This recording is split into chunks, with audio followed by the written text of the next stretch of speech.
You got it locked on Roadium Radio.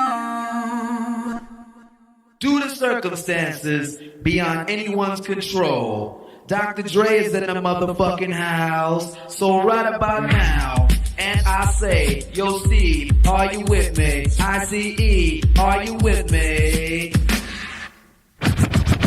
Here's a little something by a nigga like me that never should've let me buy tape from Steve. Ice Cube would like to play dope shit mixed by Dr. Dre.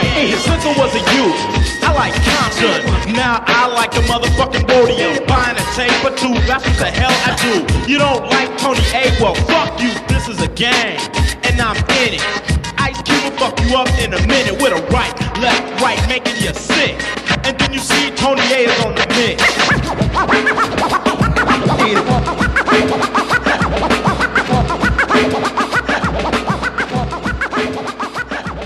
Tony A! Tony A! When you're ready, go.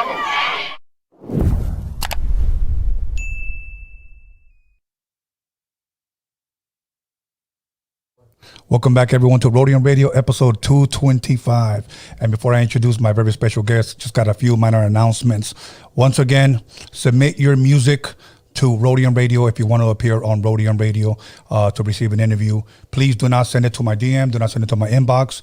I constantly repeat it, and people constantly send me links. I will not click on any links. If you want to know why I don't click on any links, I'm going to make it very, very clear. Because people's pages get hacked when you send links. I don't click on anything, so please respect that and send it to rhodiumradio@gmail.com. If you want to promote your product, if you want to promote your clothing brand, if you want to promote your whatever, your album, your business, hit me. You can hit me on the DM or you can hit me via email, and I'll sell you ad space that we play during the breaks. So once again, if you want to promote your OnlyFans page or whatever the hell you want to promote, hit me on the DM or at rhodiumradio@gmail.com, and we'll make that work for you. Other than that, you know what? I don't have too many other announcements. If I do, I'll say it on the, when we come back from break. But my next guests are the type of guests that I get like super geeked out for, because we actually talk history, we actually talk hip hop, we actually talk music, and this man has a lot of history, and he belongs to a legendary group, and he himself is a West Coast legend. So without further ado, please allow me to introduce none other than Tash from the Alkaholiks. How you doing, my brother? How do we do? Did you like that intro? Yeah, that was dope, man. That's like an album intro right there. That was you know what I did? I actually practiced it when I got out of the shower in the mirror. I'm only playing. And I see you was rubbing it in, because I feel weird right now, because I didn't realize how much Instagram is a part of everybody's life. And on the way over here, my homegirl, she texted me like she was in an emergency. Yes. And so I hit back. I said, what's the problem and everything? They hit back. She said, oh, something was going on with my phone or something like that. And she sent me this link. She said, don't tap on it. She didn't tell me this. It's coming through my phone. It's on the like the DMs or whatever. Yes. Make a long story short story long, I got hacked. So my 17,000 followers, people know I'm not no computer motherfucker. You know what I'm saying? Right, okay. Shit, I'll start a new page tomorrow or something, you know what I mean? So I feel like somebody really stole something from me though. Like somebody broke in my house and stole my TV or stole my car. And like I was sharing with you, this is my fifth page. This is a fifth page? This is my fifth fucking page. That's why I thought you were saying that at the beginning, because but I just told you what shit got hacked. That's why you said that? Yeah. Okay. See, that's why I said you was rubbing it in. I mean, and my thing is just also to warn people when somebody sends you like, hey, can you help me out? Here's my Cash App. Don't do that shit. Don't click on any links. If they send you somebody's page, don't click on that, because all of that's a form of being hacked. So I wish I'd have talked to you about this yesterday, man, because, man, I don't know what I'm going to do. So to everybody out there, man, thanks for all the fires. I don't know what I'm going to do, but anyway. Let's get to I'm just in a bad mood now. Well, I'll tell you what, if you start another page, I'll help you promote it here and we'll get all your shit back. There we have it. All right. Okay. Anyways, man, you know what? I'm going to explain something to the people that I thought was kind of crazy. And first of all, I'm thankful that you're here, because there's so much that I want to cover, and it's possibly going to be impossible to cover in the short amount of time that we have together. But when I had booked you, I wasn't aware that you didn't live here in LA anymore. Right. I thought that was I thought everybody knew that. See, I didn't, and I just like, yeah, come on through, you know, whatever. You're like, yo, bro, I live in Vegas, you know, I don't live out here. But honestly, I'm very thankful that you were able to fly in. You made it. I'm thankful, man. I want to get right into it. There's so many questions that I want to ask you, but one thing that I like to do first, I like people to get to know Tash, the person, before they get to know Tash, the artist. You know, like for an example, where originally are you from? I was born in Columbus, Ohio. I was about to say the year, but I ain't gonna do all that. You know what I'm saying? But I migrated to LA about 1983. Oh, okay. Young pup and everything, and that's why I was telling you and everything, the Rhodium tapes and all that stuff. That was my first exposure to real underground, because I was an underground motherfucker with it. Yes. Probably 9 years old. Yes. You know, listening to you know, everybody that was out, you know, then in high school was LL Cool J and all that stuff. Yeah. But I was already in LA by then, you know what I'm saying? So yeah. You know, basically I grew up on the Rhodium, you know, you was just playing that cue. I remember that. Yeah. What year was that? That was 80. Fuck, I mean, definitely 80s. I'm just trying to remember around what year exactly we did it. I remember bumping that though. Maybe not that one right there, but right. The whole Dr. Dre when he made it big, yes. and you know what I'm saying, yes. did your thing on him and all that, man. That was a big part of my hip hop history. You know what I'm saying? Actually, Dre started doing them in 84 to 87, and then he pretty much passed the torch to me from 87 to 91. So I did a lot of them. So I have still the entire collection of them. I just never thought that anything would become of them, and I actually ended up making a documentary. We called it DOCUMIXERY about the actual mixtapes. So I'll shoot you that link, you know, so you can check it out whenever you want. But I'll send it to your text. It's a legit link. So, but now you came over here in '83. Now I know that you have a long history with King T. And I know a lot of people ask you, you know, how was the recording with King T? How was the recording with ODB? How was the recording with so-and-so? My thing is this, how did you come to meet King T? You know, my partner in the Alkaholiks with me, J-Ro, right? Yes. Actually, J-Ro, King T used to be J-Ro's DJ. Okay. I don't know where he started rapping. I don't know what the story behind that and everything. Then King T became King T. So when I met King T, he was already King T. Yes. But it was through J-Ro.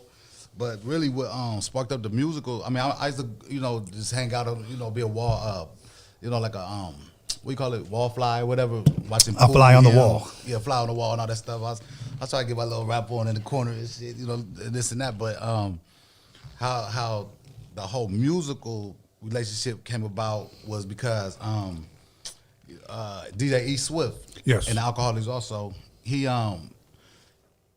I was living with him at the time. Okay. And King, I mean, he was a DJ. He had a little equipment and shit, you know, this and that.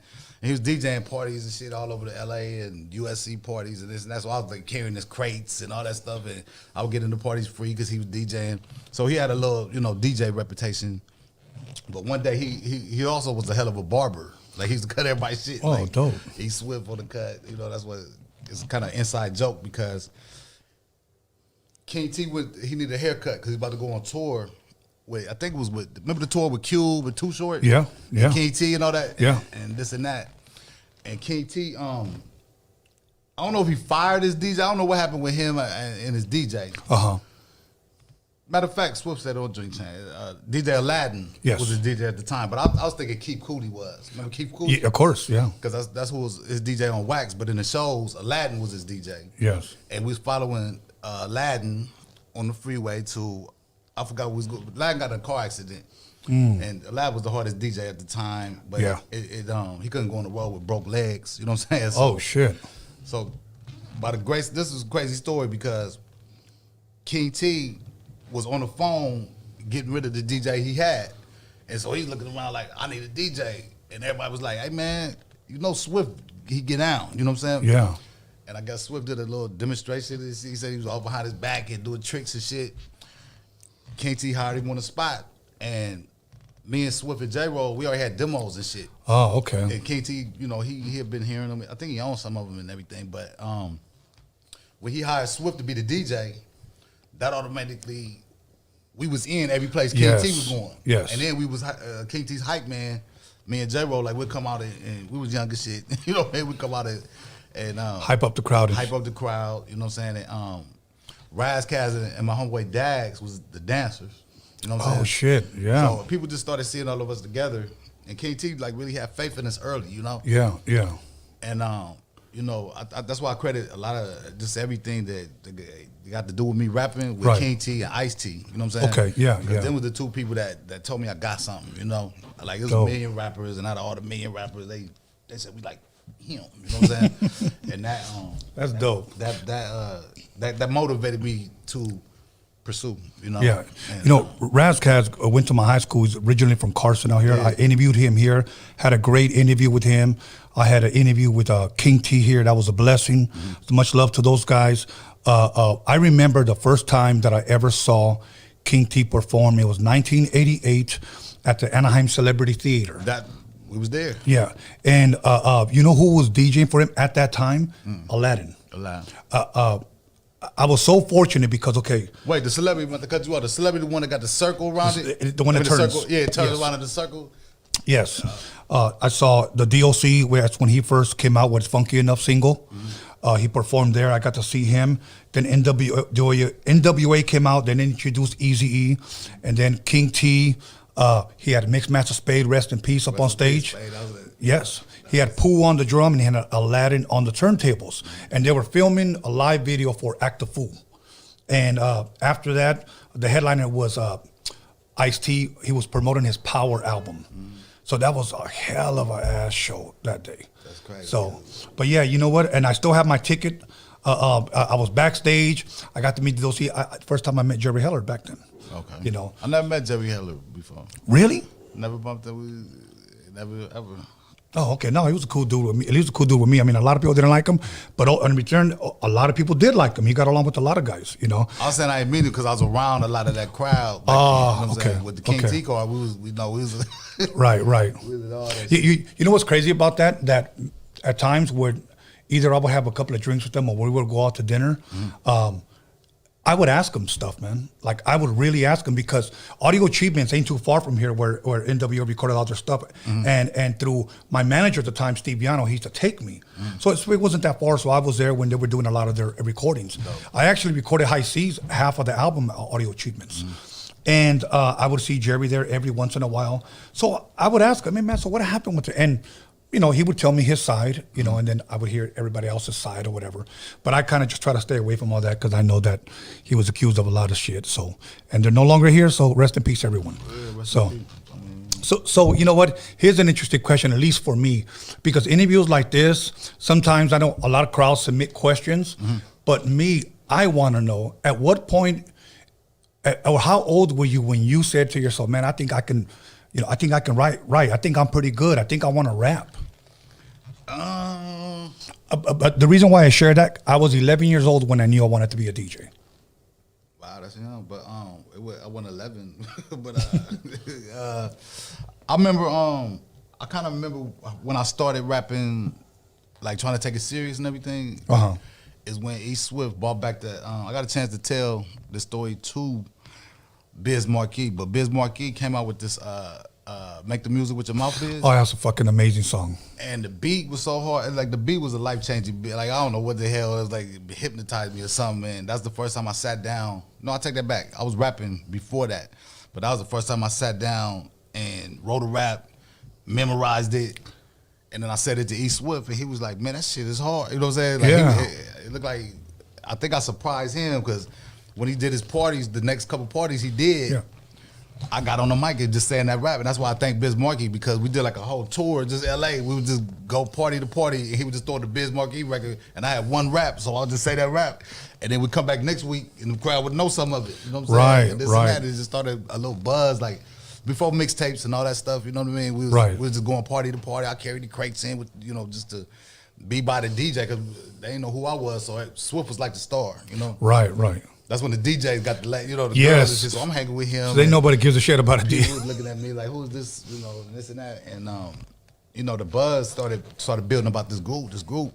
And before we were way before it was the Alkaholiks, shout out to Mustafa, but we had a group, it was called DOP. Okay. So that was my first rapping partner before J-Roll. Oh, okay. You know, it's Daddy Grace on the mic. I mean, that's his microphone name. Yeah, you know what's funny, man? Okay, I have a Facebook. I just post flyers and I get out. I never really scroll through Facebook, but I decided to scroll through Facebook this time. This was like a couple of days ago, and I'm scrolling and I come across a little tutorial of Molly Mall, and he is recreating how he made Make the Music with Your Mouth Biz. That's on? Yes, and he shows the record. He got impeached the president, took the kick, snare, hat, boom, boom, cap, you know, and he's kind of replaying it over again. And I'll tell you what, when I fucking first heard that song, I'm gonna tell you what won me over. It wasn't so much biz.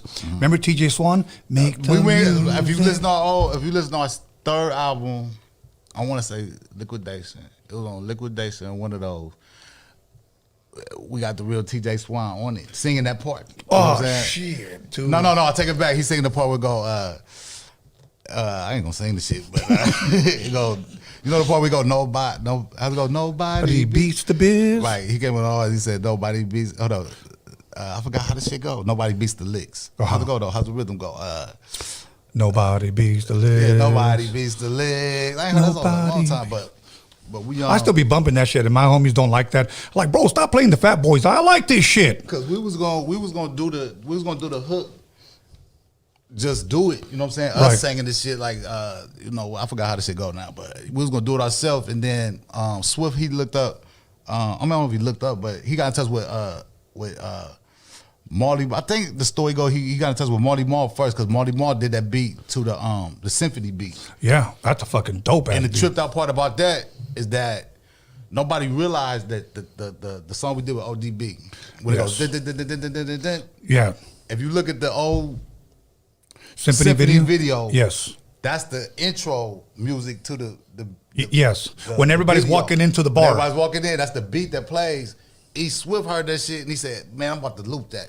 Yeah, off the video. So back then, when the technology was real, you know, janky and shit. So he took some wires and shit. He took the VCR tape. Oh, he took it off the video and he sampled it and he looped it and shit like that. We did. I forgot we did another song or something, but he had it.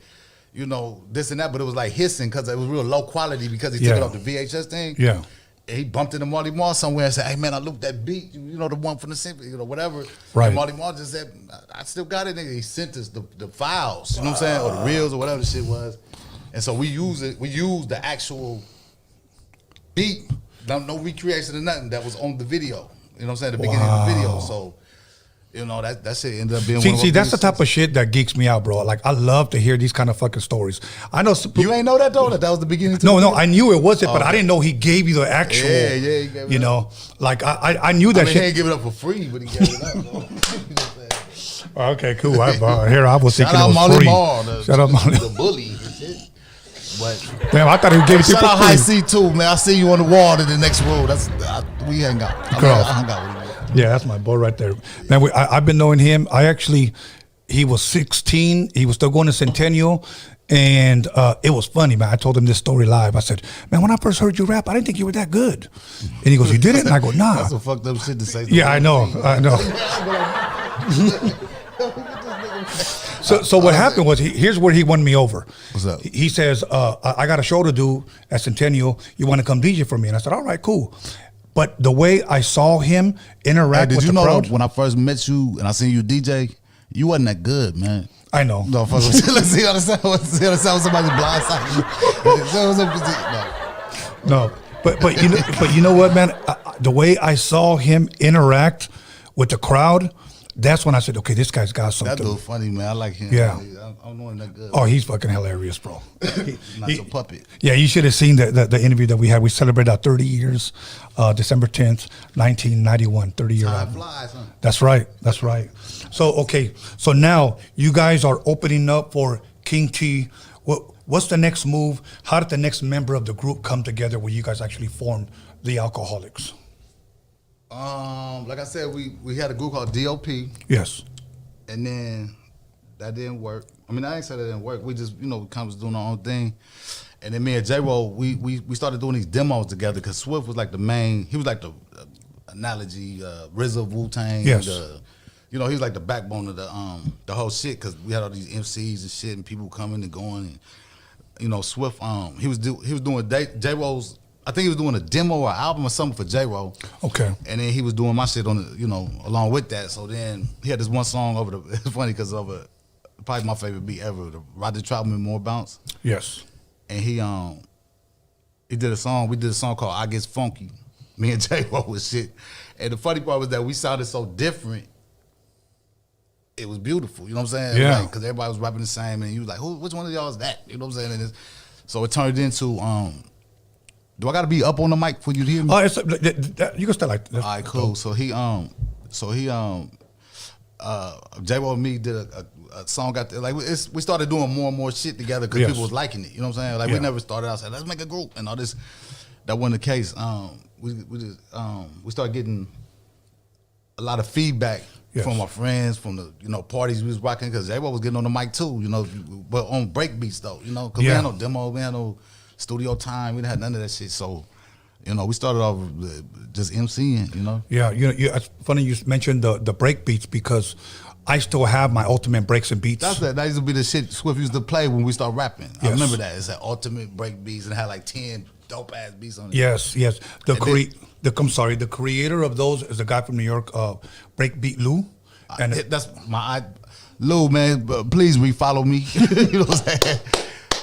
He started following me not too long ago. He's at the back and stuff. I actually interviewed him here when I was out of New York. I reached out to him, but he was out. Oh, that's the dude that did Ultimate Break Beats? Yes. Oh, wow. Put it all together. Then a lot of people, when them records came out, I noticed that when they came out, a lot of people started making their tracks off them beats. Yes. Like the funky drummer. Yes, of course. Like, of course. It was loop perfect the way he would make a song, like kind of, right? Yes. I remember exactly. that shit. Damn, I thought about that shit like 35 years. Let me tell you a quick story about that. And I shared this with Breakbeat Lou. So he said, let me see your ultimate breaks and beats. So I showed him my vinyls. And what he did, he looked at the labels and took pictures of them. And then he zoomed in. He goes, okay, these are all originals. He goes, because there was a lot of bootlegs that came out. He said, in the 80s, I want to say it was 1987, Steve Biano, again, my manager at the time, got in contact with these guys in New York. Mm-hmm. And he said, I want to sell the ultimate breaks and beats out here. So he told Dre, because Steve Biano was a good friend with Dre, and he said, I got these records, they're 25 volumes, they're called Ultimate Breaks and Beats. And Dre said, I'm going to pay you some money, do not sell them yet. Mm-hmm. And Dre had a whole month, and that's how he created Straight Outta Compton, the Easy E album, some of the Miss LA album, and that's the DLC. What I'm gonna say. That might be what I'm talking about. Yeah. I said, every time I hear the track after somebody does it, I'm like, they got that from the Break Beats album. Yes. And I got to give Breakbeat Lou his credit. When he came over here, I told him, man, I don't want to scratch out my records anymore. And he gave me a USB with all of them transferred. He transferred all of them to a USB. Dang, so if I ever want to resample them again, I love that shit, man. Me too, man. I love that shit. That's the right to. That's why it's the right to the Ultimate Beats. I remember how like a little logo. I remember.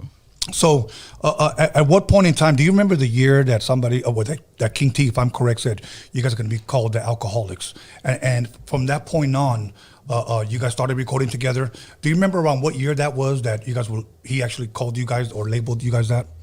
I remember the year. It was probably you know what? It was before the Trifling album, so it had to be 90. Okay, I'm just guessing that shit, man. It was before the Trifling album. We didn't have shit out. That was King T stepping out. And that Trifling album was the shit. I say right 90. there. I put my money on 90. Okay, that Trifling album was the shit. And now let me ask you this about the name, the Alkaholiks.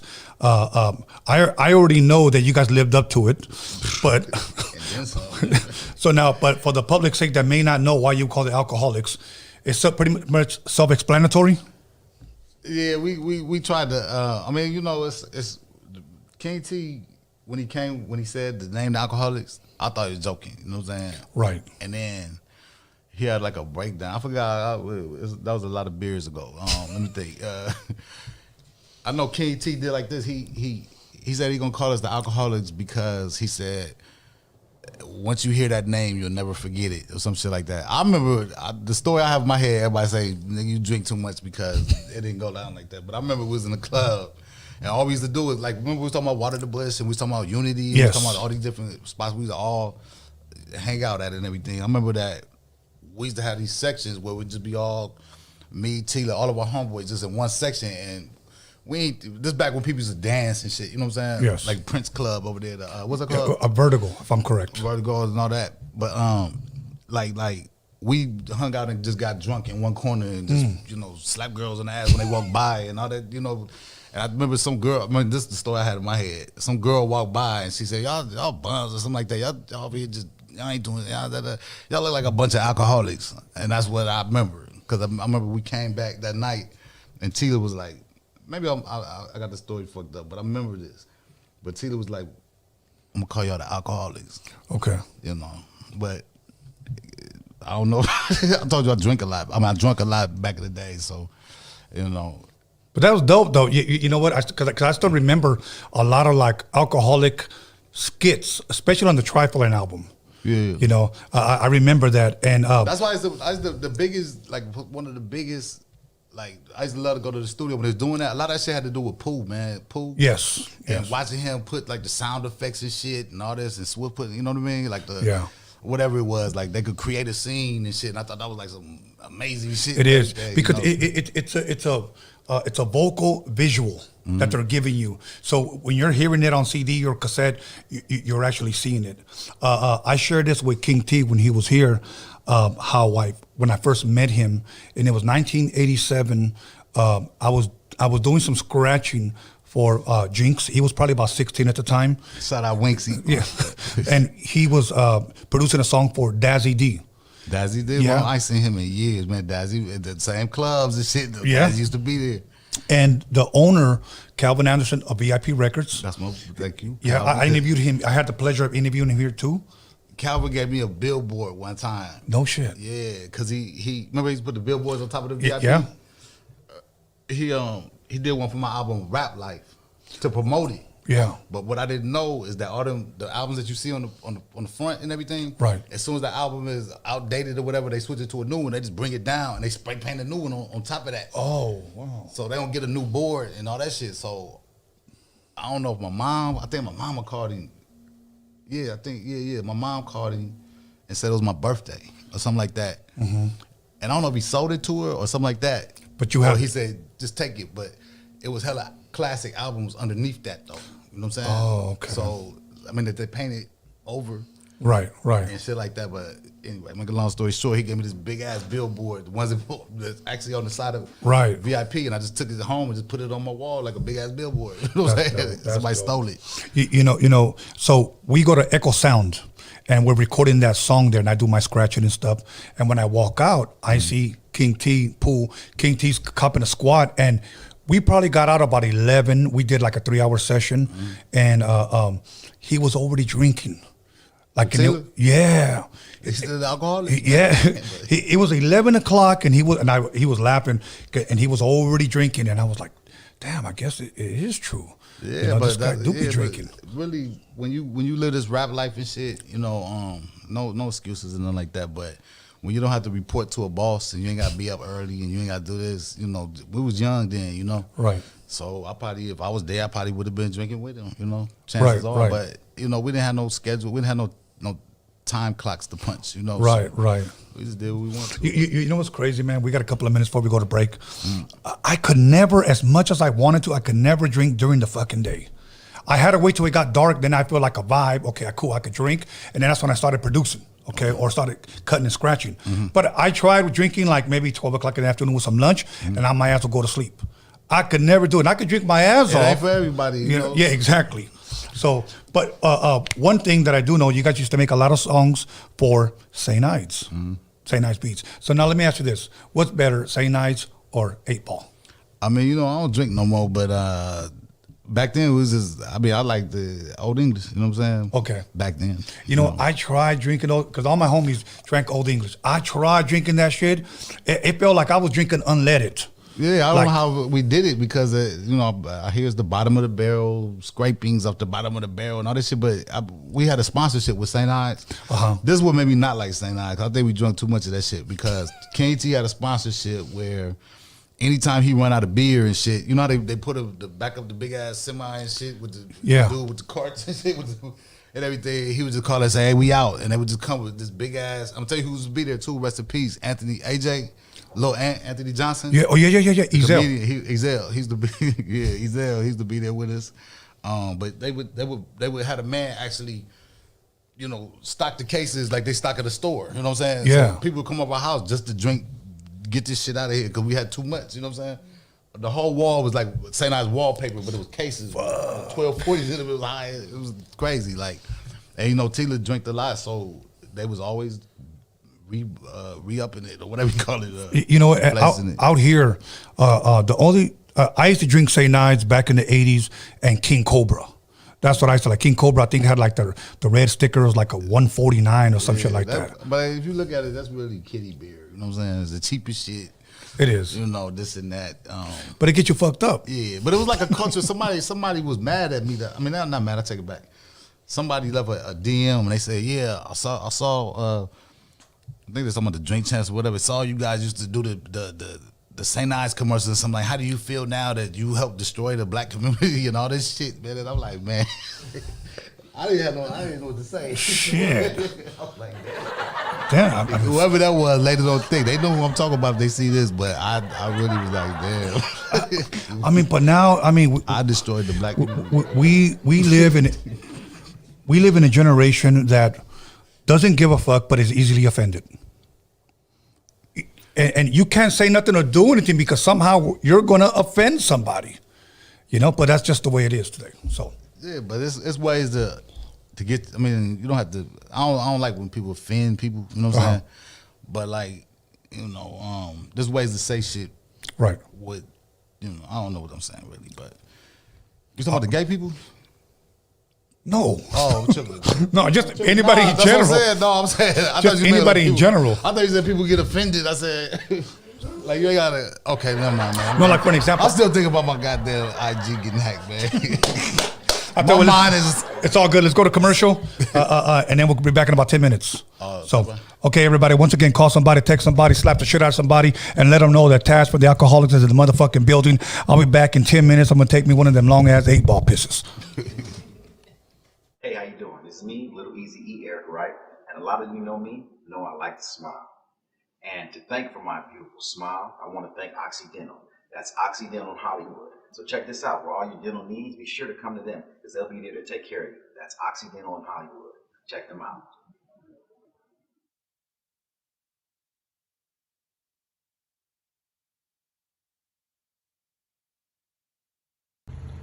What's good, everybody? It's your boy Polo Cholo coming at you live, promoting that new single, Gordilas y Kilos, featuring my boy Macumba.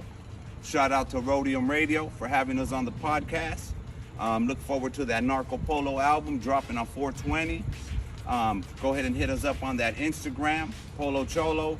Hit me up on TikTok, Polo Cholo. Everything, every social media site. The song will be out January 11th on all your streaming platforms. The video's out right now on YouTube. Go ahead and run those numbers up, show some love, you know what I'm saying? And again, shout out to Rhodium Radio for having us. Polo Cholo in the house one time. Everybody go show some. ¿Qué pasa, mi gente? Head Padrino, Mellow Man Ace right here. This is my new joint, Walk Talk, featuring my boy Young Quicks, Oxnard's finest. Ya tú sabes, mi gente. Sigan representando real hip hop aquí solamente. Keep it locked. Peace. Hey, what's up? It's your girl, Ms. Gattis, all the way from NYC. Check out my latest EP, available now on all digital platforms. Back in Cali, baby. That's right. Check me out, Ms. Gattis, at YouTube, at Instagram, at Spotify, all over. You already know it's NYC, baby. What up, world? It's YQ, Young Quicks. Just want to let you know I got a new single out, Down 3 Times, Down 3X, featuring Baby Bash. Everywhere music is sold and streamed today. Go cop it, add me to your playlist. Let's get it. Down, down, down.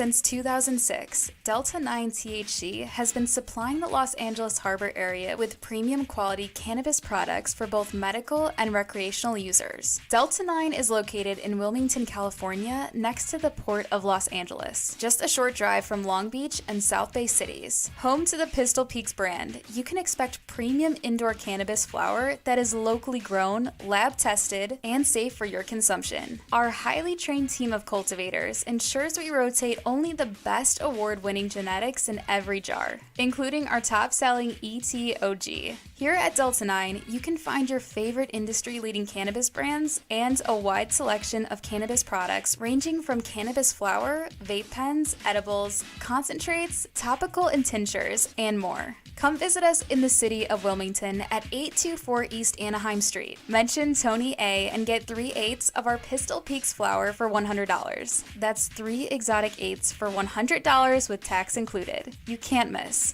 Come to Delta 9 today. Shop legal, shop local, shop Delta 9. Visit delta9thc.com.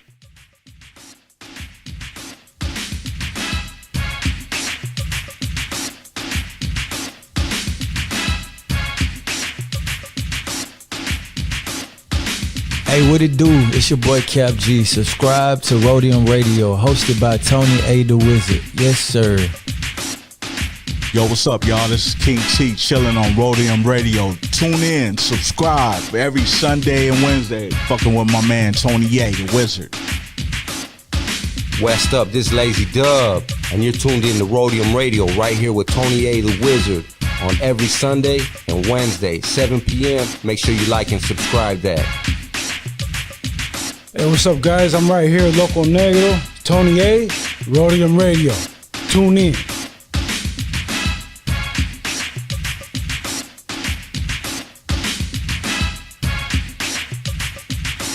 Yo, what's up? It's your boy MTO right here with Tony A the Wizard on Roadium Radio.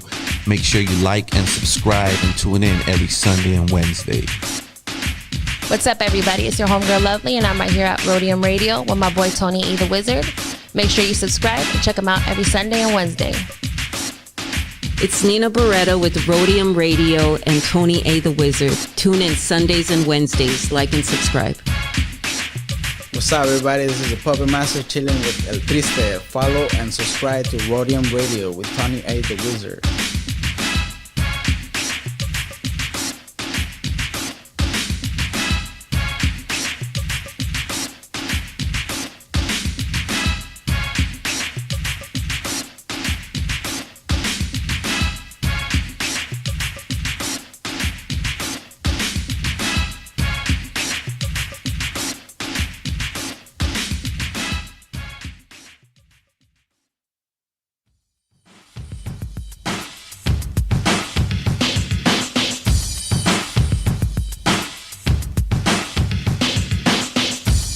Okay, yo, what's up? It's Anthony Campos, aka Big Citric, inviting everybody to tune in and subscribe to Tony Vision, Roadium Radio with your host, Tony A the Wizard. What's happening? It's your boy Bobby Castro, and I'm here at Roadium Radio with the homie Tony A the Wizard. Make sure to like, subscribe, check out the shit. What's good, y'all? Eric Bobo from the mighty Cypress Hill, chilling right here on Roadium Radio with the homeboy Tony A the Wizard. That's right.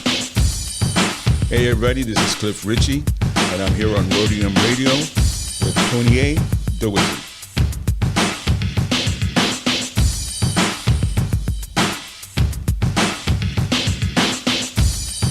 What's cracking? It's your homie Crazy Boy, Blue Rain Music. You tuned in to Roadium Radio with the homie Tony A the Wizard. Tune in every Wednesday and Sunday right here. What's up, everybody? This is Dali C, the Trap Queen, and you guys are listening to Roadium Radio with Tony A the Wizard. Make sure you guys tune in. Yo, what's up? This is DJ Bobby B, and you're live with Tony A the Wizard on Roadium Radio. 1212 coming to you live from the Harbor area. DJ Ralph M rocking beats with my man Tony A, rocking the SB 1200. Let's go.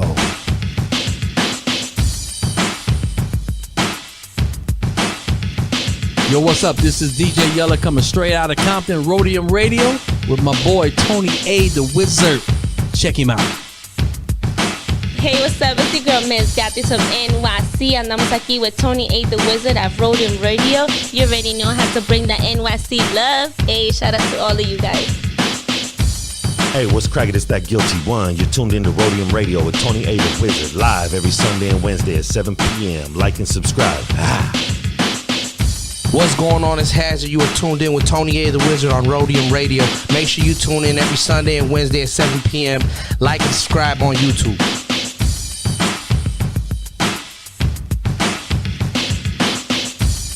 Yo, this is your boy Invincible, and you are watching the Rhodium Radio Show with Tony A. the Wizard. Make sure you're tuned in and watching. Ooh, ah. What's up, guys? This is Isabella Soul, and you're tuning in with Tony A. the Wizard on Roadium Radio. Make sure to like, comment, and subscribe. Peace. What's up, guys? It's your girl J-Rocks. I'm here on Roadium Radio with your host, Tony A. the Wizard. Make sure to tune in on Sundays and Wednesdays, and don't forget to hit that subscribe button. Yo, what's up? This is Jose Homicide. You hanging out at Roadium Radio, hosted by Tony A. the Wizard. Like and subscribe.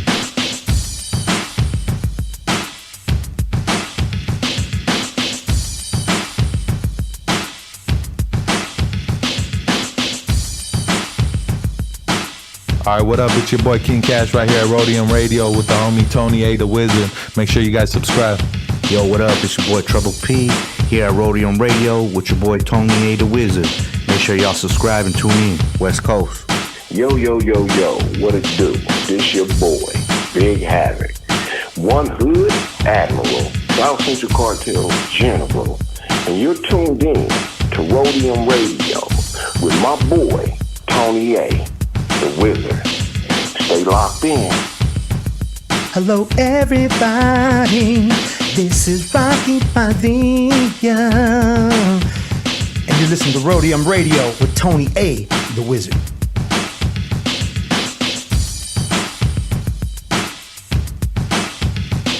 Hey, what's up my people? Hey, Trouble Kid right here, you know, in the house. Shout out to Tony A. the Wizard, and shout out Roadium Radio. Much love. Thank you for having me. What up, world? It's YQ, Young Quicks, and right now you're listening to the OG Tony A. the Wizard on Rhodium Radio. Make sure to keep it locked, subscribe, comment, hate. It don't matter, man. We get into it. It'll 5 stand up. Hey, what up? It's your boy Mark Cruz. You're now tuned in to Rhodium Radio with Tony A. the Wizard, the legend. Tap in.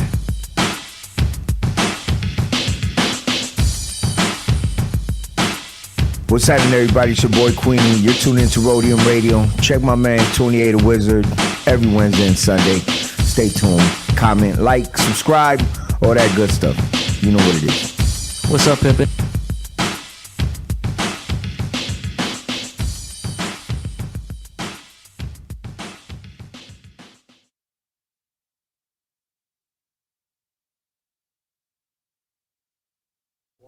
Welcome back, everyone, to Rhodium Radio, and I am your host, Tony A. the Wizard, with the podcast that slaps your culture fat ass with a fat ass dick. So we're back now with the one and only Tash from the Alkaholiks. How you doing, my brother? Oh, I'm chilling, man. I just went outside and cleared my head, still thinking about my 17,000 lost followers. I might, You'll get it back, bro. You'll get it back. All right. But you know what? First and foremost, you know, I'm complaining because everybody that know me know I ain't that computer dude. So it took me a lot more than it would take a lot of other people to get 17,000 followers. That sounds like that ain't shit because you know in the rap world niggas have hundreds of thousands. But for me, that was an accomplishment like a motherfucker, man. But you know, it is what it is. You know. Well, hopefully you get it back, big dog. So I wanted to promote your hat.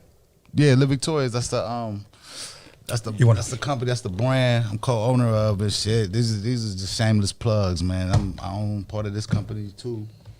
This is Smokaholics, but the Live Victorious, we just launched a new line a couple days ago. So we got these leathers in here. We got That's dope. You know, Live Victorious, you know, all kinds of shit on there, man. But go to livevictorious.com and you'll see what I'm talking about. Livevictorious.com. Yes, sir. Okay. So once again, if you guys want a hat, you guys want to get some mota, you guys want to get a jacket or whatever, livevictorious.com, and we'll continue to promote it. There you go. We'll continue to promote it throughout the show. But now, I kind of want to share something because to me it was flattering that you had reached out to me.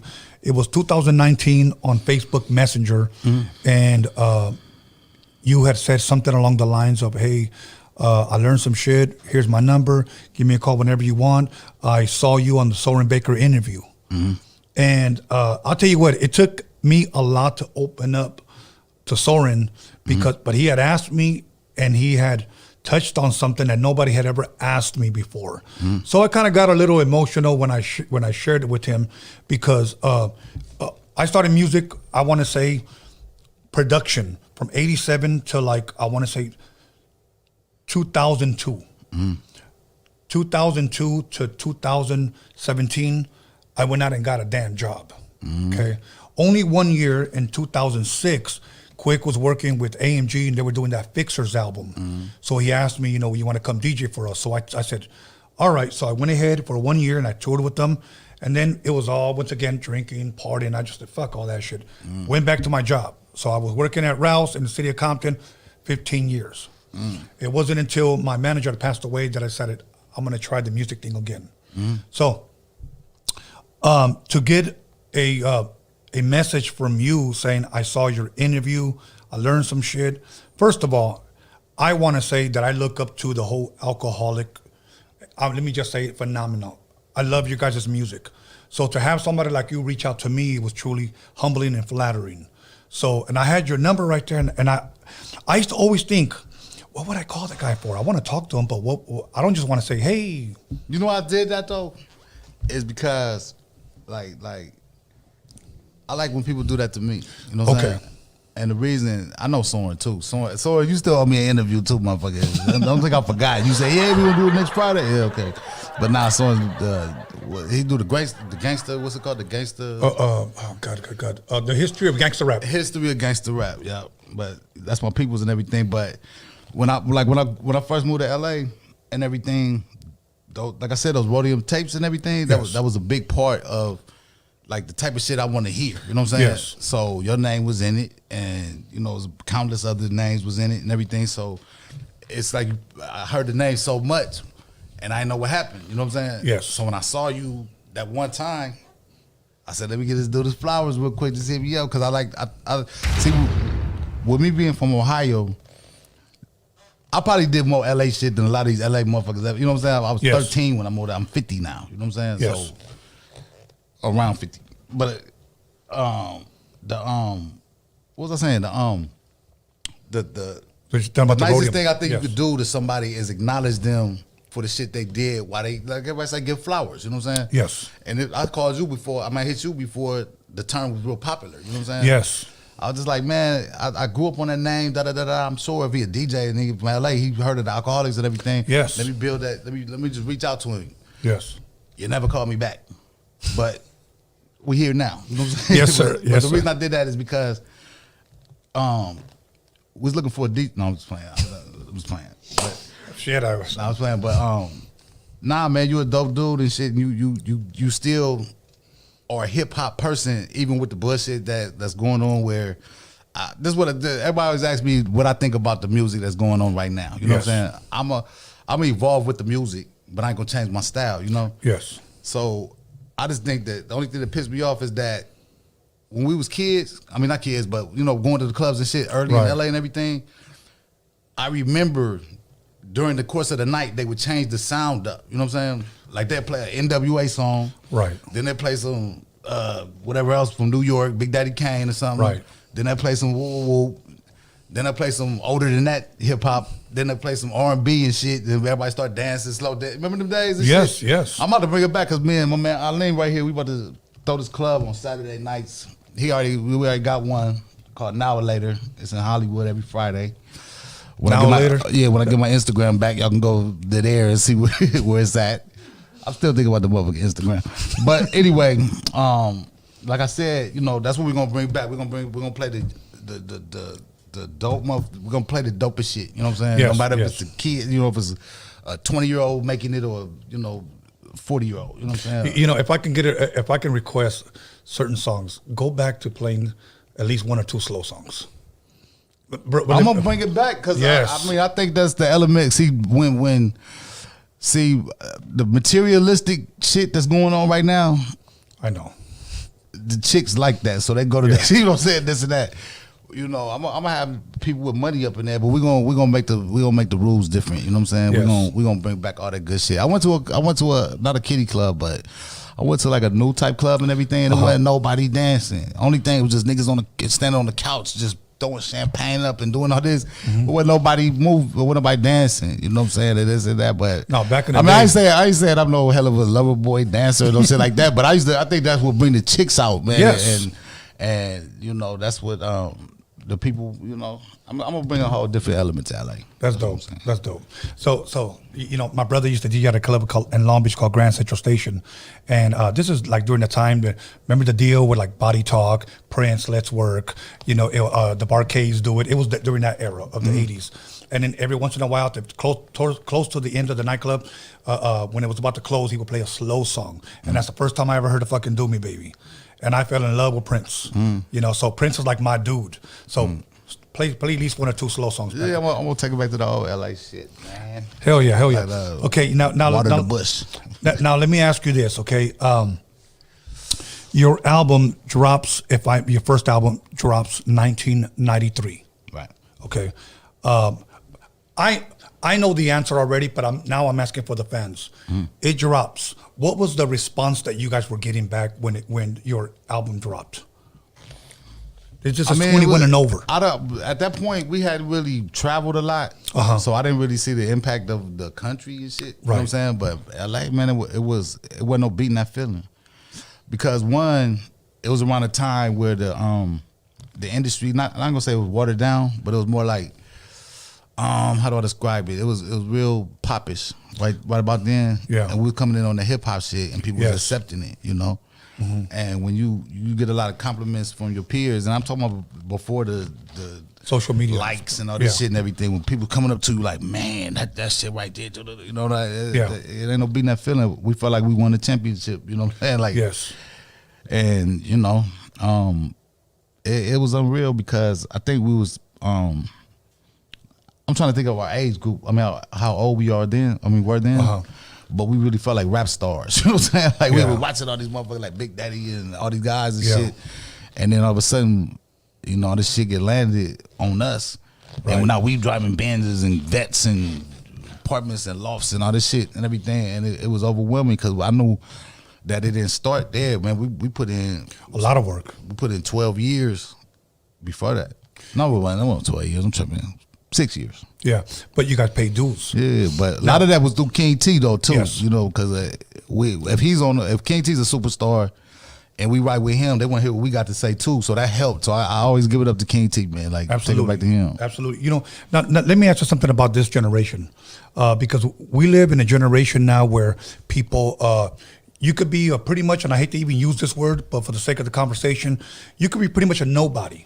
Okay, then you could make like a spoof on TikTok, and it'll go viral. And the next day you could be a celebrity. Right. Okay. Sometimes I think, and I say I think because I don't know, I think that happens with this new generation of rappers, because they have more than what we've ever had as far as social media, free exposure. Because social media, you know, you can have Twitter, you can have Instagram, you can have Facebook, you can have whatever, TikTok. And that's all that is promotion. Back then, our record labels had to buy ads on magazines, hoping we can get on the source. Right. You know, we had to buy billboards or whatever. That's all we had, you know, and yet and still you travel the world without social media. Okay. Today, I feel that a lot of these kids have it a lot easier than what we had, but I don't think that the music is better than what we had back then. Just my opinion. Right. But you know what? That brings up another shameless plug. About a year and some change ago, opportunity fell in my lap and everything. It's a long story how it fell in my lap, but it fell in my lap. So I manage an artist. His name is Junior Boy, out of Dallas, Texas. It's Junior Boy Dallas on Instagram. Okay. This motherfucker, man, is the first. I mean, not the first. It's really, it fell in my lap to where I listened to the music at first, because he did a song with this guy named Bryson Tiller. And so right when I was presented with the opportunity, he needed a manager, he needed some help with where he's going, and that was the only song he had. But I listened to at least like 30 songs with him by himself. Yes. And he killing it. His name is Junior Boy. And so I said, I'm gonna fuck with this and everything. He could rap, you know what I'm saying? And Right. I took him under my wing a little bit and this and that. And then this guy, his uncle, his name is Alex Mitchell. Shout out to Alex. He just started like he started getting these features and everything. So he has a song coming out next week with NBA YoungBoy. Okay. Like the hottest rapper, young rapper. Yeah. And their song is dope. It's like you'll see Yeah. my artist, you know what I'm saying, his star quality, you know what I'm saying? Okay. It's called No Love, name of the song. But through the grace of that and everything. But make a long story short story long, he has songs with incredible artists. He got a song with Lil Baby. He got a song with coming out right around the Super Bowl. He has a song coming out with Mary J. Blige. And we went to Brooklyn and shot the video and all this shit. Oh. So I'm underway with this management shit. You know what I'm Yo. saying? This is my first artist and he cracking. I mean, he about to crack.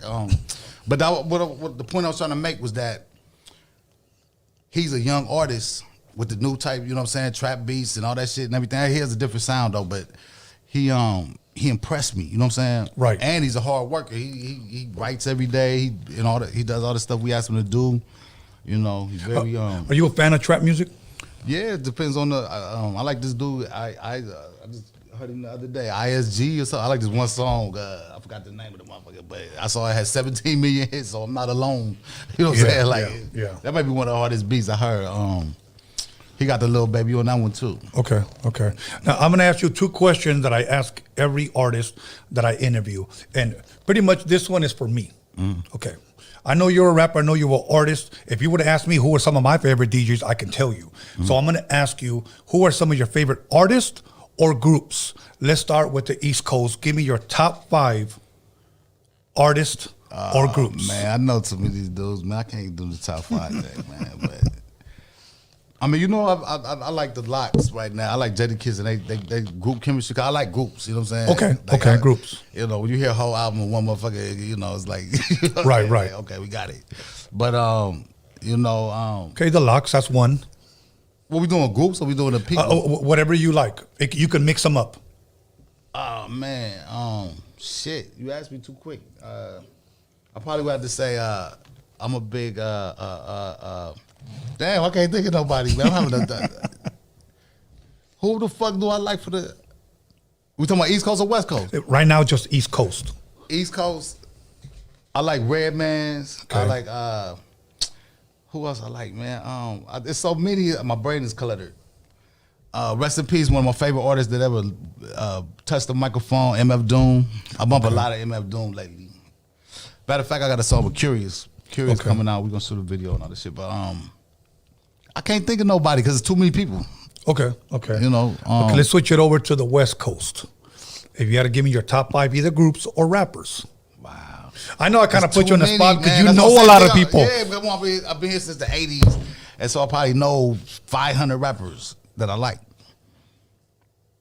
But you know I've been bumping lately? I've been bumping Mac 10. Okay. Mac 10. You know, I can't do no top 5 and everything. But let me shout out my homeboy that don't get enough props, Deadly Threat from the Zoo. Shout out to Mayhem and everything too. I bump shit. I can't think of that, man. It's too many, man. Just don't put me on the spot like that, man. Tony, you're supposed to give me that question before I get here. And then I have a list. I can put out a list and say, yeah, King T, Snoop Dogg. That's it. You know what I mean? You asked me to. And I smoke, though. I smoke my... Never mind, man. Go ahead. Let's go. Come on, man. Let's go. King T's drunk again? Okay. Okay, now... okay, really quick. Okay. Since I heard you share a story, and I thought it was fascinating. Correct me if I'm wrong. You spoke to Biggie, rest in peace, and he shared that he possibly, or he did, or he was inspired, motivated by King T's first album? We back to King T again? Yeah. Well, no, I'm saying, I'm playing. Biggie basically did like this. People don't realize this, but before all the beef and all that shit, right? We was on a tour with Biggie. When his first album came out, I think we was on our second album or something like that. And just the relationship, that's why with all the Pac and all that, everything, you know, how that transpired and everything, like in the middle of that, we was really thinking in our head, like Biggie's our homeboy, you know what I'm saying? Right, and then when it turned into an East and West Coast thing, we always been the type of group that, you know, they book us probably more in New York than they do in LA, and that's sad because we claim LA. Yeah. And, you know, we need to be on them festivals and shit. Whoever be doing the festivals out here, we got an entertaining act that, you know, we would love to, you know, we would love to be on them summer jams and all that shit, you know what I mean? Every time we do them, it'd be with Exhibit, you know what I'm saying? Yes. And so I think that, you know, the same people that book Exhibit, you know, give us our 10 minutes. But Biggie, he basically, when we first met him, you know what I'm saying? He was like, man, I want to say he said that, you know, the reason he because Biggie chose us to be on this tour, you know what I'm saying? There wasn't no management and all that shit, hooking the shit up and record label shit, and we was tripping like, damn, Biggie Smalls want us to be on it, you know what I mean? So this is when he's cracking, like he's super cracking right now. Yeah. Headlining big ass shit, you know what I'm saying? And it was some little ones too, you know what I'm saying? But anyway, he used to tell us that King T, he used to play King T in Brooklyn. And he was like, nobody was really fucking with the West Coast back then. He was trying to explain it to him, like, listen to this nigga lyrics. Right. And everything. And he just said, like, point blank, he said he was, I don't know the correct way to say it because it was so long ago and everything, inspired, got his style. He definitely told us that. He said, listen to my shit and then listen to old King T first album or something. You know what I mean? Right. And we did it and we was tripping. We was like, damn. But he didn't say, I bit his style. He didn't say like that. He just said, like, what you think I got my, you know, listen how the Brooklyn niggas was rapping. He just gave, you know, hella credit to King T, and we was the trip because I don't know what King T was going through back then. I think he was doing some shit with he was working on an album or something like that. But every day Biggie be like, man, it'd be dope as fuck if y'all just bring King T on this tour, man, just so I can say we did that. You know what I'm saying? Right. Like he used to respect the fuck out of King T, and I used to really trip. Like I wish King T could hear this, you know? Right, right. And you know but we used to call Tila all the time. With them like, look, who want to talk to you and shit. Right, and, right. You know, but you know, I'm gonna say something, and I want to give you your flowers from the fans. And this is probably the 5th time, or if not the 6th time, that I've said this to one of my guests. Many times, when I post up the flyer, you'll get certain fans that will say something negative, or the majority of the time, mostly positive. You are one of those 5 or 6 artists that I've posted, and not one person had anything negative to say other than giving you your flowers, that this guy's a lyrical genius, this guy's a legend, hell yeah, this guy's amazing. And I have to agree with them on that. I have to agree with them because I love your guys' shit, man. I truly do. You know, even though I know we're good, but I'm a fan. I'm a fan. You know, whenever I interview an artist, you know what? I tell them, bro, I'm a fan of your shit. Like I used to listen to you. I used to bump your shit. You know, like I interviewed, for an example, Lonzo from the World Class Wrecking Crew, and I just told him, Lonzo, you don't realize that when I bought that album, and then come to realize that was the first West Coast rap or hip hop album, if you will. You know, even though it was probably called electro funk because of that fast stuff. Right. And I said, man, I used to frame that and put that on my fucking wall. And not knowing that one day I would be sitting across from you, chopping it up. So to me, those are memorable moments to be able to sit down with West Coast legends like that and yourself. So I just wanted to give you your flowers as well, man. I appreciate it, man. That's it's funny because, like, you know, I stopped drinking and everything, right? Yes. Like, I didn't hear none of this shit while I was doing that, you know.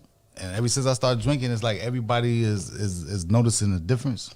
Yes. And it's like I'm hearing the flowers more. You know what I'm saying? Maybe I was getting them the whole time and I wasn't listening. I wasn't hearing them. You know what I'm saying? But I've been getting a lot of love. I've been getting a lot of love from, you know, just people. You know what I'm saying? Like a lot of people that know me, a lot of people that don't. Right. But it seems like with all these things, all these companies and shit and all this, you know, it wasn't here. That wasn't here 3 years ago. You know what I'm saying? Okay. Now, for the fans that may not know, are you still performing? Are you still getting booked? Yeah, well, yeah. We about to go on tour with Diamond D. You know what I'm saying? Coming up, we got the schedules and shit. We do shows all the time, but now that the pandemic shit is over, right. We're gonna do a shit for like a year. You know what I'm saying? And dude, then that pandemic was the big time cock blocker, man. Yeah, like, that shit fucked everything. I mean, you know, messed a lot of stuff up. Yeah. Okay, so now, 21 and Over drops Loud Records 1993, and then the next one drops, if I'm correct, 2 years later, Coast to Coast in 1995. Now I'm gonna ask you once again the same question. Did you get the same type of response that you got from the first one, or did you get a better response? What were the responses you guys were getting as you guys were dropping albums? I mean, I guess you could say we got a better response because we grew. You know what I'm saying? Yes. We took it from the first album we was here, second album was here, third album was here. You know what I'm saying? And then, so I guess the answer would be, yeah, we got a better response because you know, we started getting more what do you call it, like we started walking in different circles. You know what I'm saying? MTV calling us and this and that. They weren't doing that the first album, you know what I mean? Right. And this and that. And we stuck to our guns kind of. We kept the second album hip hop, you know what I mean? And damn, the song Alkaholiks got the beats that'll make you say, damn. Yes. That shit blew up, you know? That's dope. That's dope. Now let me ask you this, and I'll give you mine first. And I asked B Real the same question. Who are some of the most, if you can remember, some of the most memorable shows that you've ever seen? I'll give you an example for me. For me, what changed everything for me, I saw KRS-One perform. Mm-hmm. I saw NWA perform. I saw Cypress Hill perform on the first album, and I saw the Ghetto Boys performed that I think It Can't Be Stopped album. That my mind's playing tricks on me during that time. Mm. When I saw those performances, I was like, this is fucking amazing. Did you ever just either go support or maybe see some of the groups that came on after you, before you, and those are memorable performances? For an example, B Real said that he went to go see Leaders of the New School, and he just said, man, we need that same type of energy, if you will. Do you remember any of those type of performances that you might have seen? Performances? I'm gonna tell you rest in peace, who used to get busy. Cause they had the whole shit. We was like, these niggas, Digital Underground. Back in the days when they used to come out with the they used to be on tour with I was about to say K Solo. EPMD though. EPMD. I can't remember who else was on the bill, but they used to have this hell of a stage show where they used to bring out these like big ass faces and shit. Like it'd be like Ice Cube, and they had the crowd saying some shit. Then they flip it around, be another face on it. You never seen that before? No, not that one. Humpty Dance times and all that. Yeah, I remember around that time period. They had the best stage show period back then. I know I seen Busta Rhymes get down one time, and I was like, God damn, like damn. Yes. Like once again, man, you ask me these questions. It's like 30 years worth of shit sitting here, and I'm trying to filter through the shit. You know what I'm saying? It's all good, brother. Take your time. Yeah, it's a lot of people. And Meth and Red get down too. They shows always fun. You know what I'm saying? Remember San Francisco, the Gavin convention? It was 1992 when I went there, and that was when I first met Shock G and I first met Pac. I believe Pac was probably like maybe 19. And that's when he still had the Gumby hairstyle. He had the long Digital Underground trench coat. And I saw, but Shock G, he actually shocked me. Rest in peace. I'm leaving my hotel room, and he gets out of his hotel room. We're staying at the same one because we're at the Gavin convention. And he sees me, and he actually recognizes me, and he says, Tony A. And it was one of those situations where I kind of turned behind me like, me? And we started talking, and he started showing me some of the stuff that he's got coming out and everything like that. I was just impressed that he actually knew who I was. And after that, he said, hey, we're going to go hang out at DJ Fuse's house or his apartment. And we went there, and Pac was there. And, you know, so that was my first experience meeting those guys, you know, and Pac as well. I know that you had met Pac, you know, rest in peace. Can you kind of share, do you remember how you met Pac? I didn't really meet Pac. Okay. Swift was real good friends with him and stuff, and he used to like go hang out with him and shit, whatever they did and everything. I was never invited. You know what I'm saying? So, okay. All right. Now, so the second album comes out. You guys go on tour. Do you ever feel sometimes, and I've asked this question and some people have said yes, being young in your 20s and you're touring, do you ever feel the stage, the money, the cars, the houses, the women, the liquor, that it was possibly too much too soon? Yes and no.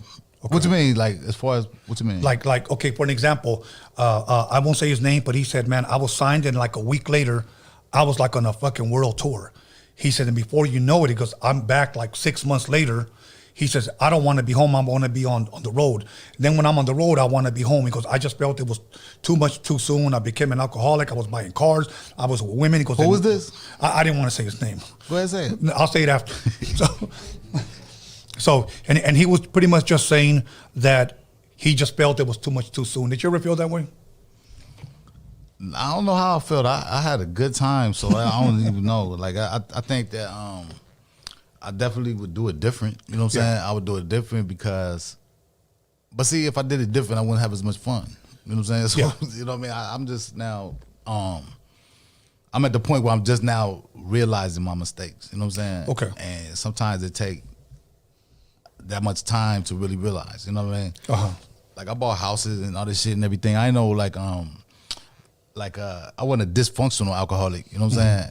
I just drunk too much. You know, I would get too. You know, I don't know. It was weird. But what was the question again, man? God, my mind's thinking about the Instagram, man. No, whoever did it, go fuck yourself for doing that shit, man. Motherfucker, I was like, go ahead, man. No, I was just saying, do you think it was just too much too soon? That's all I was saying. Because sometimes when you're a youngster and you're in your early 20s and so much, but you said I made bad business decisions, but I know grown people with way less and whatever, they make the same decisions. You know what I'm saying? When your eyes get bigger than you know what I'm saying? Yeah. When you think, oh, I'll get that because I know I can do this to make up for that, and then all this shit backfire and shit, and then you know it spiraled for like 2 years for me. You know what I'm saying? You know, I say this all the time. I went to Miami to visit motherfucking shit and just had some money and I just bought a house out there. And I mean, I bought a house. I'm tripping. Moved into a condo out there and just lived a life of just a party animal. You know what I'm saying? Like, and that's when I really realized that I'm having fun like a motherfucker. You know what I'm saying? But it just turned into, you know, like I guess I could say too much too soon. Okay. You know what? Because I'll tell you what. Obviously, I wasn't a big mega star or whatever, but I got to meet a lot of people that I was blessed and fortunate to have met. But I would say that being signed to Disney and touring with High C, Quick, Second to None, AMG, and then be on the road for about a month, coming home for about a week, and then leaving again for a couple of weeks, and then coming back. Believe it or not, I would have to say, at least for myself, that was probably when I was the unhappiest. And I had everything. But see, the only thing that I really missed, to tell you the truth, was my kids, man. Yes. And it was bad because, I mean, it wasn't, my relationship with my kids wasn't there. You know what I'm saying? It was, and every time I left, you know, and went for long periods of time and shit like that, I would feel like this ain't right. You know what I'm saying? Yeah. Kids need you in their life and everything. So that's what I regret, you know, but I mean, I made some pretty awesome kids, though. You know. Yes. Awesome. Check it out. We're gonna go ahead and take a shout out Tiana, Araya. Yes. Son Devin. We're gonna go ahead and take a 10-minute break. We're gonna come right back, and I'm gonna start drinking. Oh, that was a quick. So, that was it? Yeah. So right, we got another 30 minutes. It's 10 minutes. Once again, call somebody, text somebody, slap shit out of somebody, and let them know that Tash is in the motherfucking building. We'll be back. Hey, how you doing? It's me, Little Easy E, Eric Wright, and a lot of you know me, know I like to smile. And to thank for my beautiful smile, I want to thank Occidental. That's Occidental in Hollywood. So check this out. For all your dental needs, be sure to come to them because they'll be there to take care of you. That's Occidental in Hollywood. Check them out.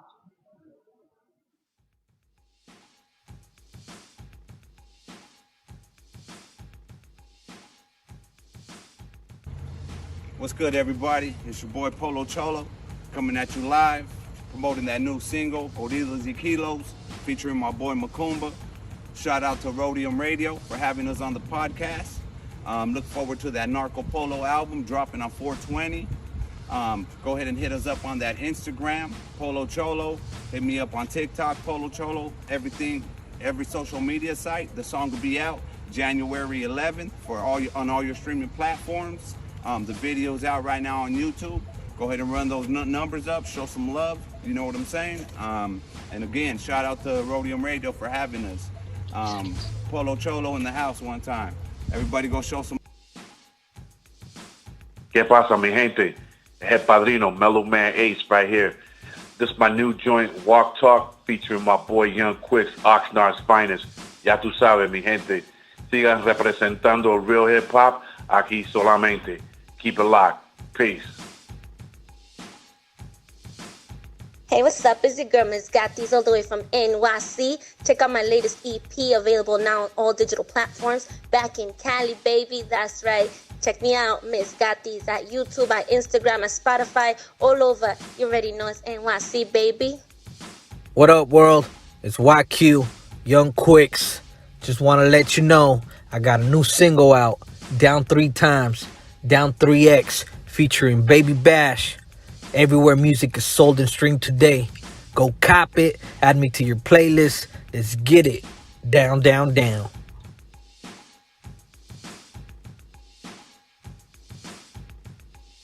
Since 2006, Delta 9 THC has been supplying the Los Angeles Harbor area with premium quality cannabis products for both medical and recreational users. Delta 9 is located in Wilmington, California, next to the Port of Los Angeles, just a short drive from Long Beach and South Bay cities. Home to the Pistol Peaks brand, you can expect premium indoor cannabis flower that is locally grown, lab tested, and safe for your consumption. Our highly trained team of cultivators ensures we rotate only the best award-winning genetics in every jar, including our top-selling ETOG. Here at Delta 9, you can find your favorite industry-leading cannabis brands and a wide selection of cannabis products ranging from cannabis flower, vape pens, edibles, concentrates, topical and tinctures, and more. Come visit us in the city of Wilmington at 824 East Anaheim Street. Mention Tony A and get 3/8 of our Pistol Peaks flower for $100. That's 3 exotic 8s for $100 with tax included.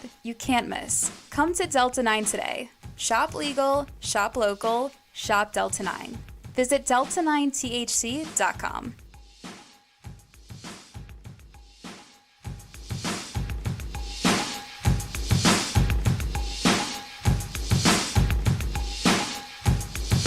Yo, what's up? It's Bella. I'm here on Roadium Radio with my boy Tony A. the Wizard.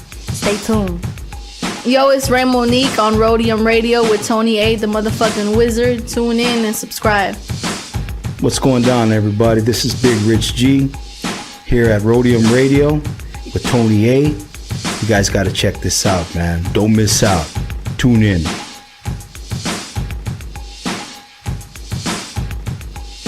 It's your boy Producer A here at Rhodium Radio. It's your boy Tony A. Make sure y'all subscribe every Sunday, Wednesday, 7 p.m. with the dopest podcast popping in the motherfucking West Coast. Make sure y'all subscribe. Peace. Yeah, this is Pablito here at Roadium Radio. I'm here with Tony A. the Wizard. Tune in. What's cracking? It's your boy Noel G in the house, aka Hector. You guys know what time it is, right here with the Roadium Radio Show, hosted by your boy Tony A. the Wizard. Keep listening, we got something good for you. What's good, beautiful ladies? It's your boy MC Magic, Tony A. the Wizard. You already know. Roadium Radio Show. Turn it up. Zzz. Yo, what's hood good with y'all? This your boy Big Prodigy from the legendary South Central Cartel, and I'm over here chilling with my homeboy Tony A. the Wizard on the Roadium Radio Show. Make sure y'all like, share, and subscribe to the page on YouTube. And by the way, check out that interview with yours truly. You dig? Wes. What's up, guys? This is Marito. You're watching Roadium Radio with Tony A. the Wizard. Hey, what's up, everybody? This is Little Silent from VOTG, the voice of the ghetto, man. Tune in every Sunday and Wednesday to Roadium Radio. You already know, hosted by the legend himself, Tony A. the Wizard, man. Just don't miss out, man. That should be active out here. What's up, everyone? This is Antonio Pelayo. I'm here at Roadium Radio with Tony A. the Wizard. Make sure to subscribe. Yo, what's up, everybody? LA Baseball Head here, also known as LAFC Soccer Head, chilling on Roadium Radio with my homeboy, Tony A. the Wizard. What it do? DJ Joe Cooley. You chilling with me, DJ Tony A. the Wizard, and Roadium Radio. You heard me? What up, everyone? This is Solita. Tune into Roadium Radio, hosted by Tony A. the Wizard. What up, what up? Susie Q in the motherfucking building. I'm here chilling with Tony A, the motherfucking Wizard. Roadium Radio, YouTube. You guys check it out. Subscribe. Spank it easy. Yo, this is Shady Boy right here with Tony A. the Wizard on Roadium Radio. What's poppin' with it, family? It's your boy Jokes Loves Life, and you are now tuned in to Roadium Radio with the one and only Tony A, the motherfucking Wizard. That's right, love life, y'all. It's your boy Wito Trees, Roadium Radio in the house, Tony A. the Wizard. What's up? What's up? It's your boy Panther on Roadium Radio. Tune in with your boy, Tony A. the Wizard, and make sure you hit that subscribe button. Yeah. This is Murray Brumfield, a.k.a. Mexicali Slim, Familia Records, and you rolling with Rhodium Radio with Tony A. Yo, what up? It's your boy DJ Kazam. We're right here live, Rhodium Radio with my boy, Tony A. the Wizard. That's what's up. What's up, you guys? It's your girl, Mariah Avila. I'm here on Rhodium Radio with Tony the Wizard. Please subscribe, like, and comment. Yo, it's cracking. It's your homeboy, Mr. Motherfucking Junebug. And you just tuned in to Rhodium Radio with Tony A. the Motherfucking Wizard. And don't forget, subscribe to the channel. You know. Juvale Raza, it's your homeboy Hypnotic, right here in Rhodium Radio with Tony A. the Wizard. Make sure you subscribe, like, and do all that. Don't forget to comment. Much love.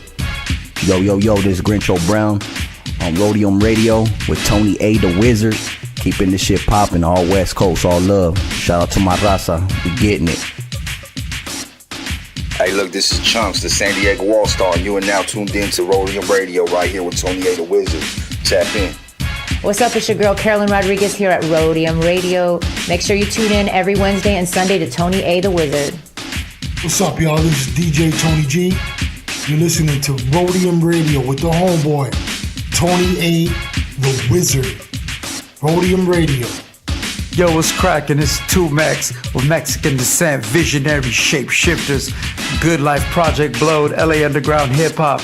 You're tuned in to Rhodium Radio with Tony A. the Wizard on Wednesdays and Sundays. LA Hip Hop will save the world. Ooh.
Yo, welcome back everybody to Roadium Radio episode 222.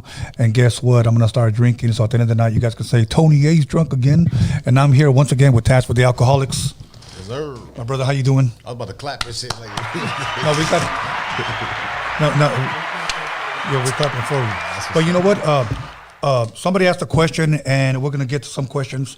One of them was, how was it working with OutKast? To tell you the truth, we went in the same studio. They sent us the. Oh, okay. But that's good friends. I mean, I stayed at Rico Way. He showed me a lot of love when I first went to Atlanta for the first time. Yes. I ain't gonna say I stayed at his crib, but he had a studio in there. I want to say the dungeon. Tripping.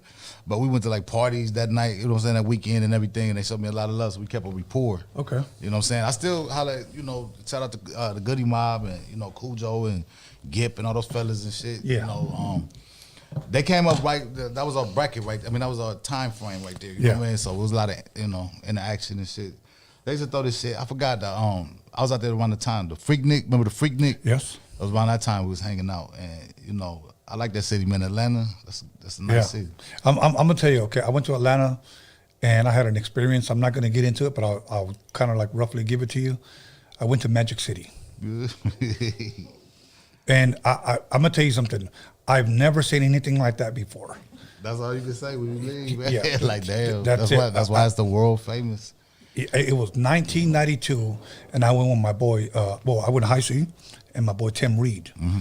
And we walked in that motherfucker, and I swear to you, I was like, holy shit. Yeah, it's a wild environment, man. Yeah, so, and I still have pictures outside, you know, with the Magic City sign. Don't go in there with no money. I'll tell you that. Yes, I know. Okay, here's the walk out rabbit ears. Here's the crazy part.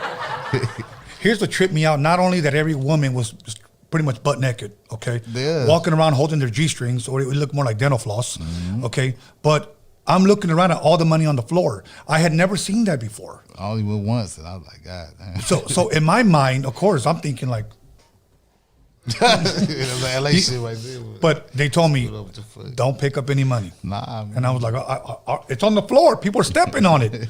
But that's the way it went. But yeah, I enjoyed that, man. I went there one time. You went there several times?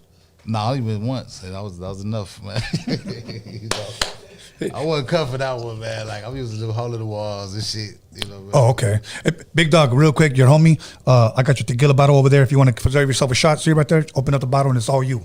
So I'm going to take me a little quick shot, a little drink or whatever, because I'm enjoying myself with Tash of the Alkaholiks. Yes, sir. So, Smokaholics now, Smokaholics. Yes. And by the way, this is in stores right now, so. Okay. Where can people, like when you say stores, obviously all the legit stores? No, it's that we only in 2 dispensaries in. Okay. They on Ventura Boulevard in the Valley. Okay. One is Green Angel, I know that, and one is West Coast Patient Center. But I want to make sure I say it right though, because this is business. But everybody's tripping because these right here and everything, these are fused pre-rolls. Okay. So when you get them, they look like you see these white strips and everything that is powder, so it look like cocaine, but it's not. Oh, you know what I'm okay. But it's THCA, and so it's infused. But you know, we got 5 strains and everything. We got the cookies and cream. We got the garlic grove, biscotti, the Zookies, jet fuel gelato. That's dope, man. And you know, we got this thing where when you see them, the concept of this right here, it comes with a sleeve on it that look like a beer can. Oh shit, that's dope. But we ain't got that yet. So that's just dope. But shout out to my squad. I mean, not my squad, but you know, the Smokaholics staff, the company. You know, we doing big things right now. Yes, man. I wish you guys make a lot of fucking money. I hope so too. Shit, Be Real. We had a mini with. Hey, shout out to Be Real, man. We had a mini with Be Real, Dr. Green. I mean, yeah, we went to his spot over there. Awesome. You know, it's good dude, man. Hell yeah. I was on his podcast twice, and he came over here. He got fucking drunk with me, and we had a 4-hour interview, and we were just drinking. He on that song with OutKast too. He was the end. Yeah, that dope. Okay, I believe the other question was, how was it working with ODB, Old Dirty Bastard? Rest in peace. Man, that's why. That was one of them. Like, that's my all-time favorite studio sessions to do a song with somebody. You know, because you know. First of all, it's ODB, so he showed up like 4 hours late.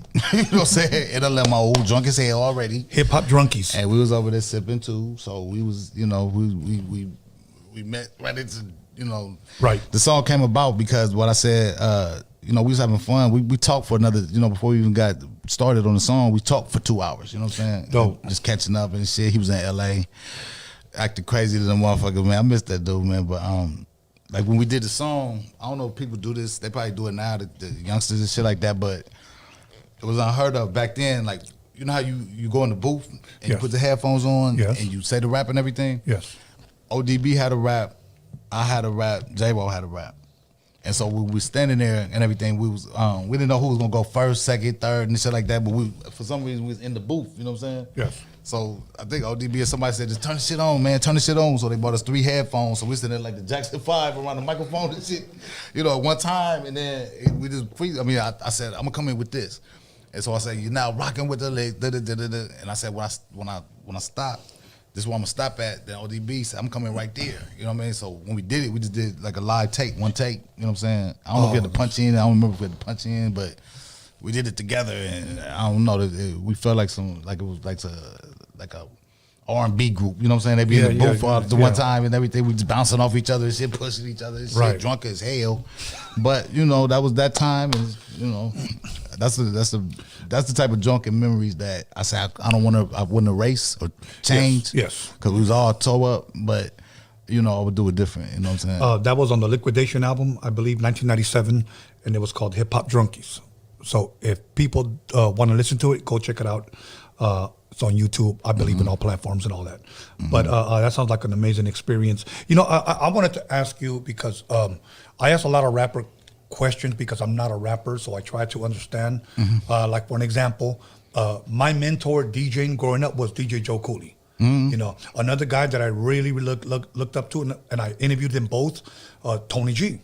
Okay, so I ask him a lot of DJ questions, even like from what kind of needles did you? I knew what Joe.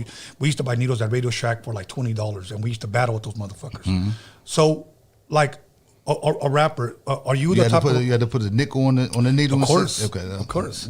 Are you the type of rapper that would actually write, or would you just go off the head and just say, play it back, and then just spit it? You know, or would you write? That's what everybody like. I might be the only person that does it like this, but I think from all the years, I don't know if it's the years of just Swift DJing and all that shit, and he played the records and practicing and all that shit. It's like when somebody play the beat to me and I like it. Yes. Most of the time I already got raps in my head or on the paper or whatever, now the phone or whatever, because I can never write to the beat. You know what I'm saying? And it's like when a beat is repetitive and you got a whole bunch of motherfuckers drinking and shit and there's 50 people in the studio and all that shit, I can't concentrate. So I just used to go to the car and just write a cappella. That's how I started doing it.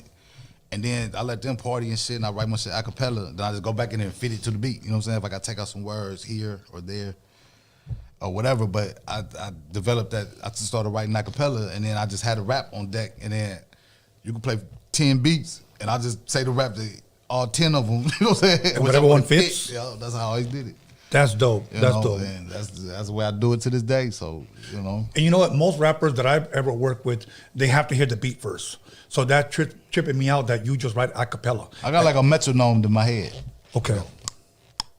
You know what I'm saying? Yes. And that's dope.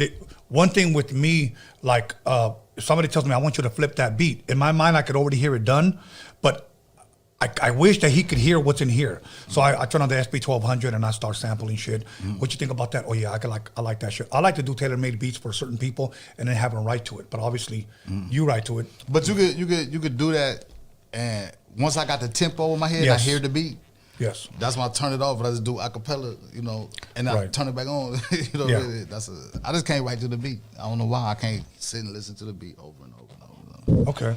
You know, when I work with an artist, usually I would play like the metronome, if you will, or on the SP1200, the drum machine, and then I would find where you sound the best. Because if you start going up to like maybe 100 beats per minute, now you're stretching your voice, you're trying to sound loud. Okay, you don't sound that good.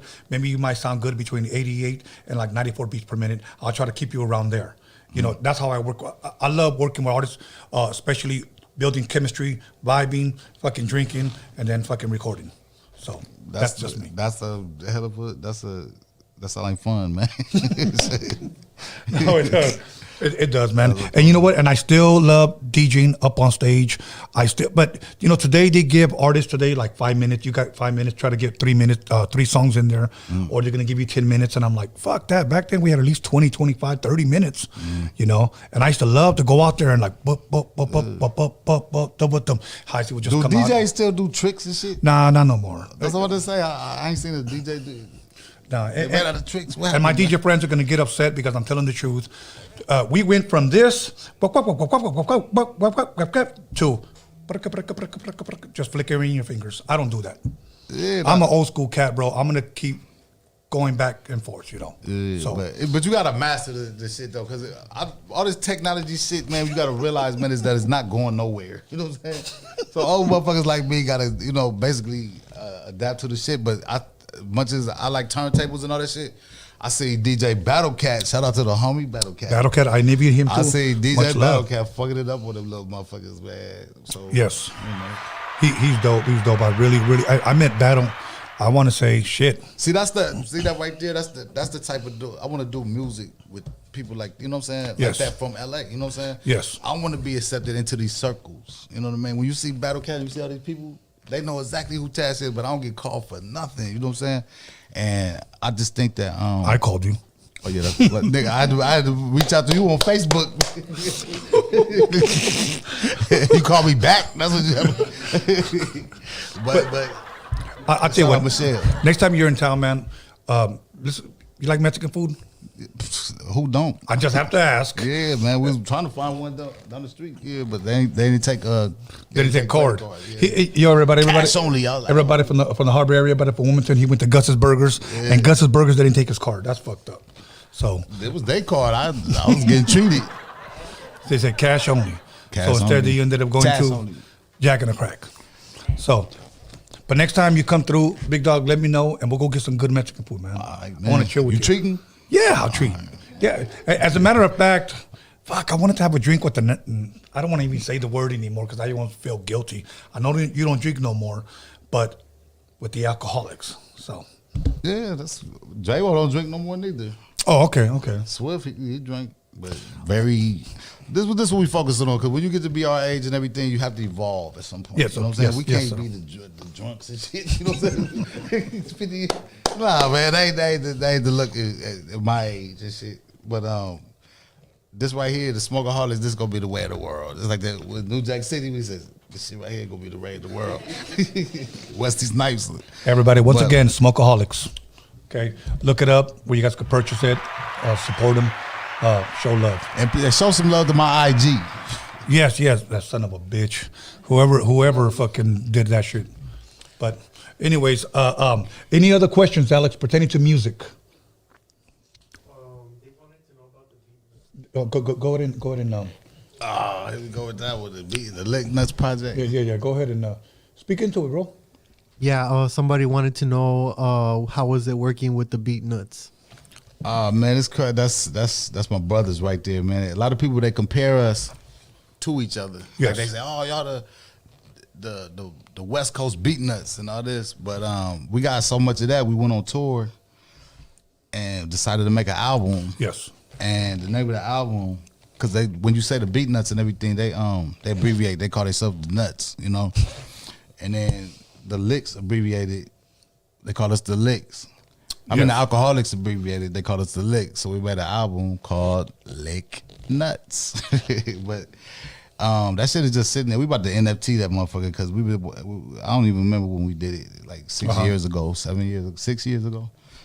But it was a bunch of behind the scenes shit that went on. So we got a hot album just sitting there. So I'm trying to get somebody to send it to me so I could bootleg that shit, man. Because we went to New York to record it, so that was a big waste of time, man. So I get salty when we talk about that because that was a wasted.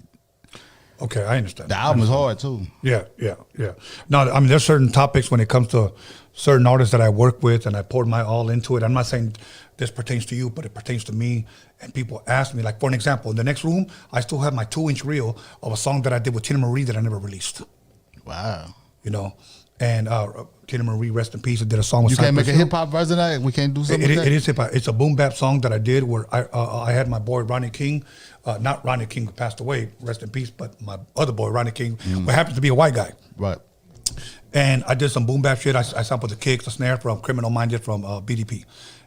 Who rapped on it?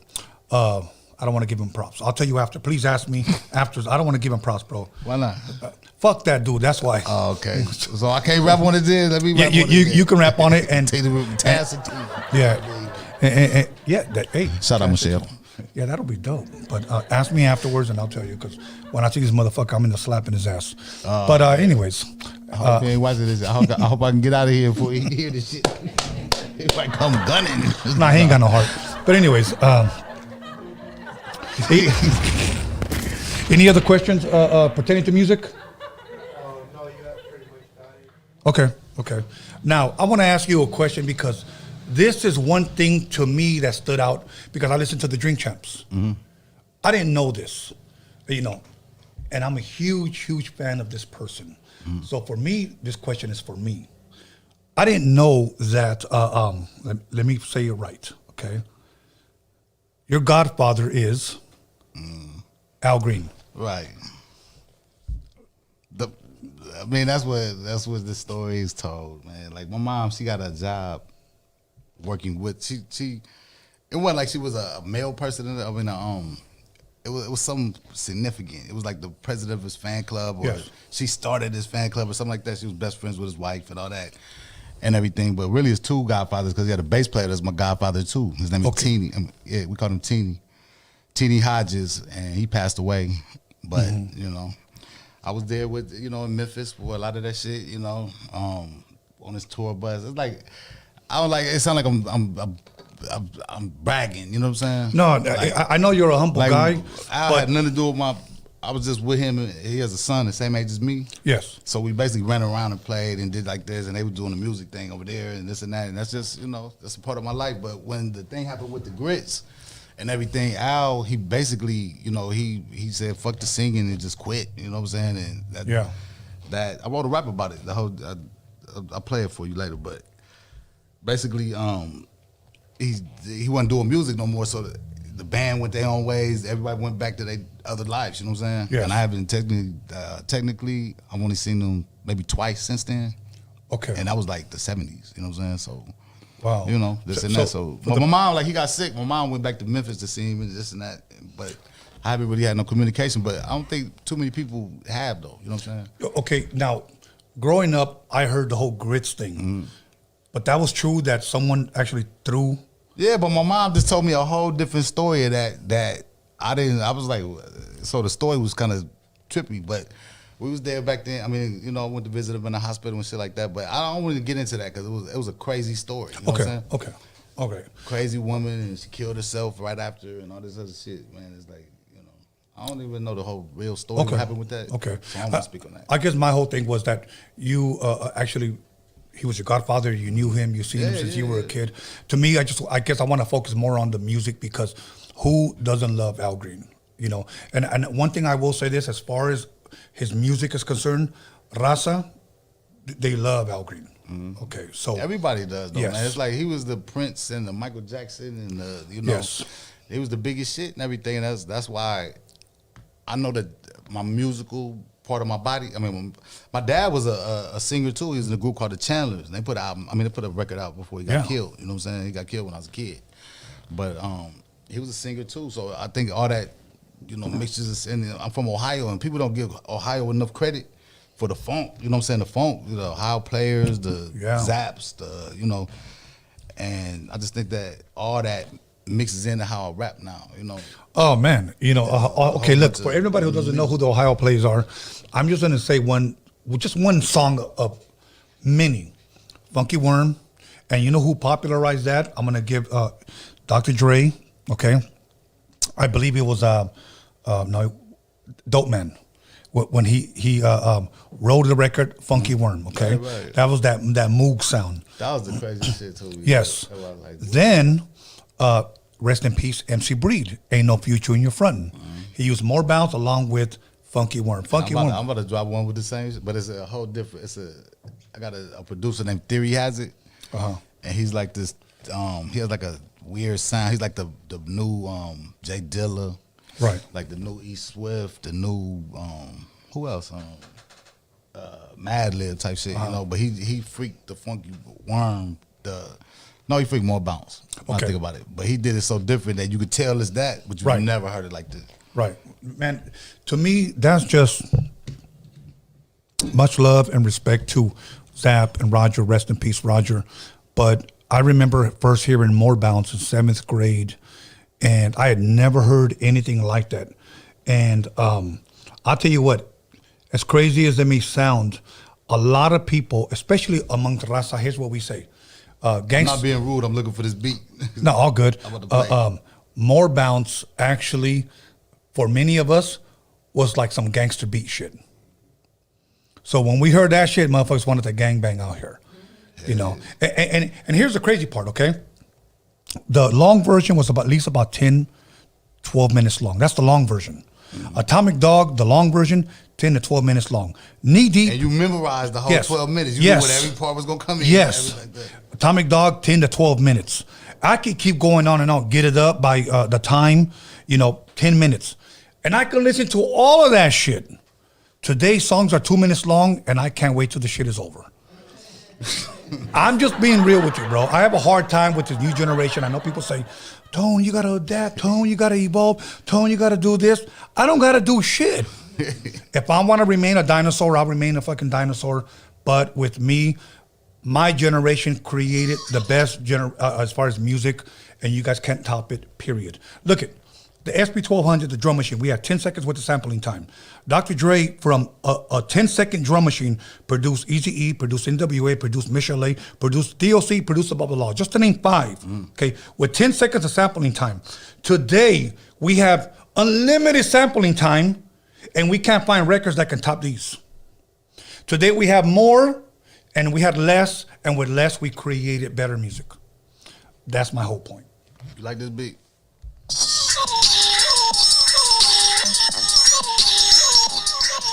Yeah. What sample was that? Okay, now stop and I'll tell you.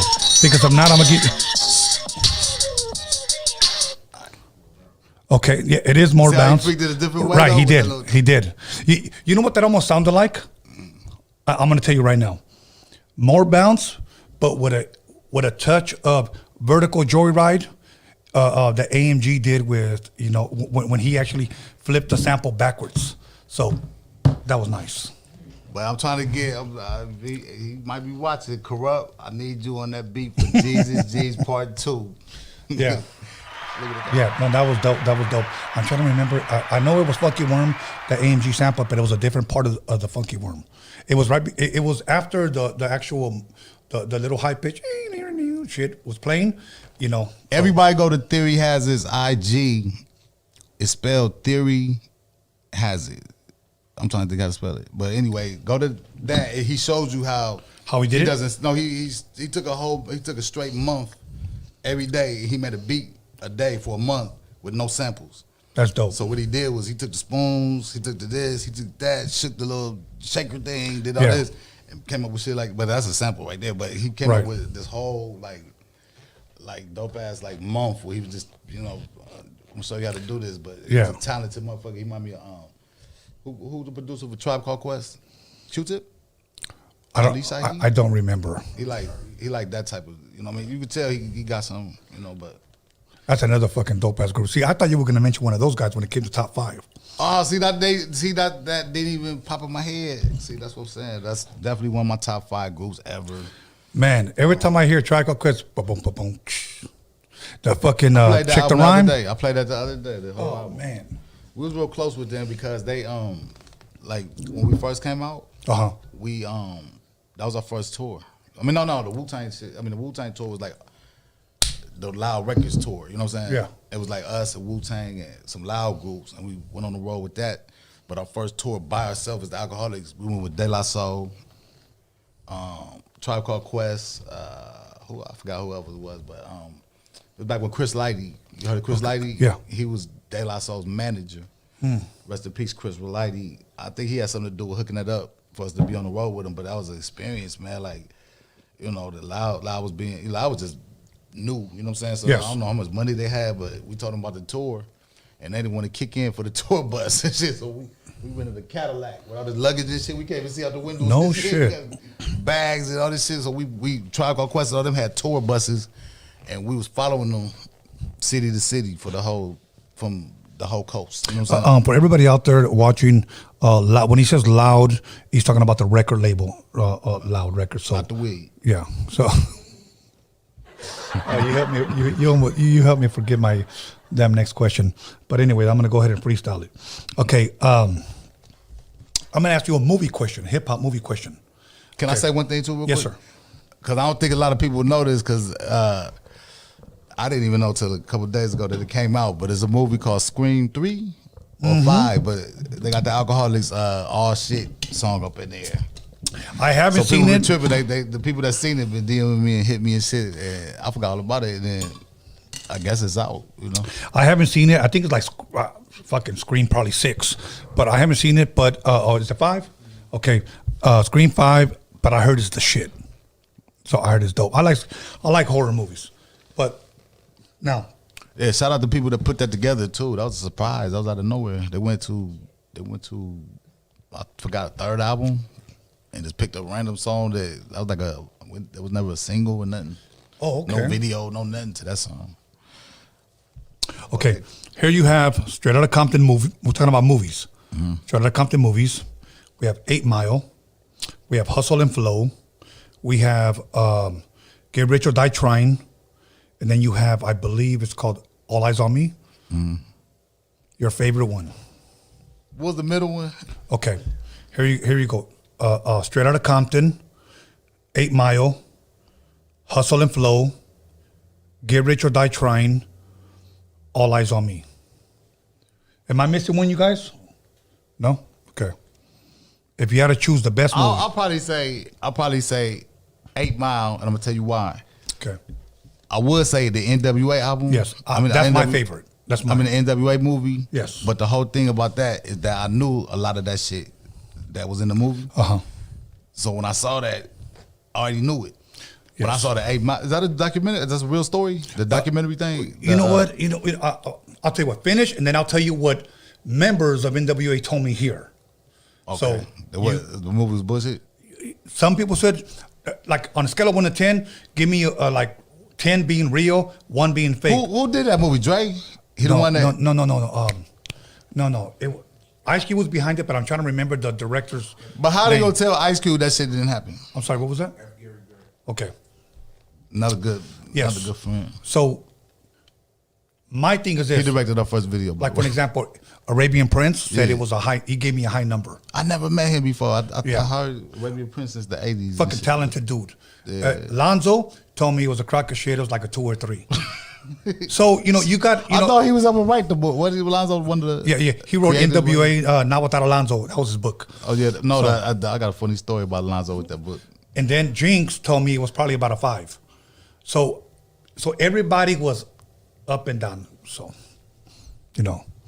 But the people whose story is about, they must have wanted it like that because it's they shit. Yeah. Okay. Well, I mean, what they did it for Hollywood? That's probably to sell more tickets. So I have no idea on that one. I just asked the questions. All right. So all the NWA fans out there that thought that was real, it was some bullshit. But that busted my bubble. So they throw it through the window. So you would say 8 Mile? I said 8 Mile because I didn't know that Detroit got down like that. We've been there. We firsthand. They got this hip hop. I mean, it used to be a hip hop clothing store or some shit where all the rappers used to go from Detroit. And we went out there and we rapped just like it was on 8 Mile and shit. We was from the West Coast. They showed us love, but we had a record out though. You know what I mean? So we went to go promote it in Detroit and shit. And then that was the first. I was like, damn, they got some MCs out here. But 8 Mile was it was a good movie to me. You know, it's entertaining and shit. But I just know that I knew the NWA story. Most of it. Another question. I believe it's August 11th, 1973. Right after my birthday. Kool Herc's first hip hop party. They're at his, I guess, apartments or whatever, out in the Bronx. Okay. I've been there, took a couple of pictures. I love the whole hip hop story. From there, hip hop, rap, one of the elements spread to the world. Okay. Probably one of the most beautiful cultures that has taken over everything, which is, when we say hip hop, I'm talking about graffiti, I'm talking about b-boying, I'm talking about MCing, and I'm talking about DJing. I have to admit that hip hop saved my life because it was either being on the streets, slanging dope, or banging, doing that shit, or being in my room.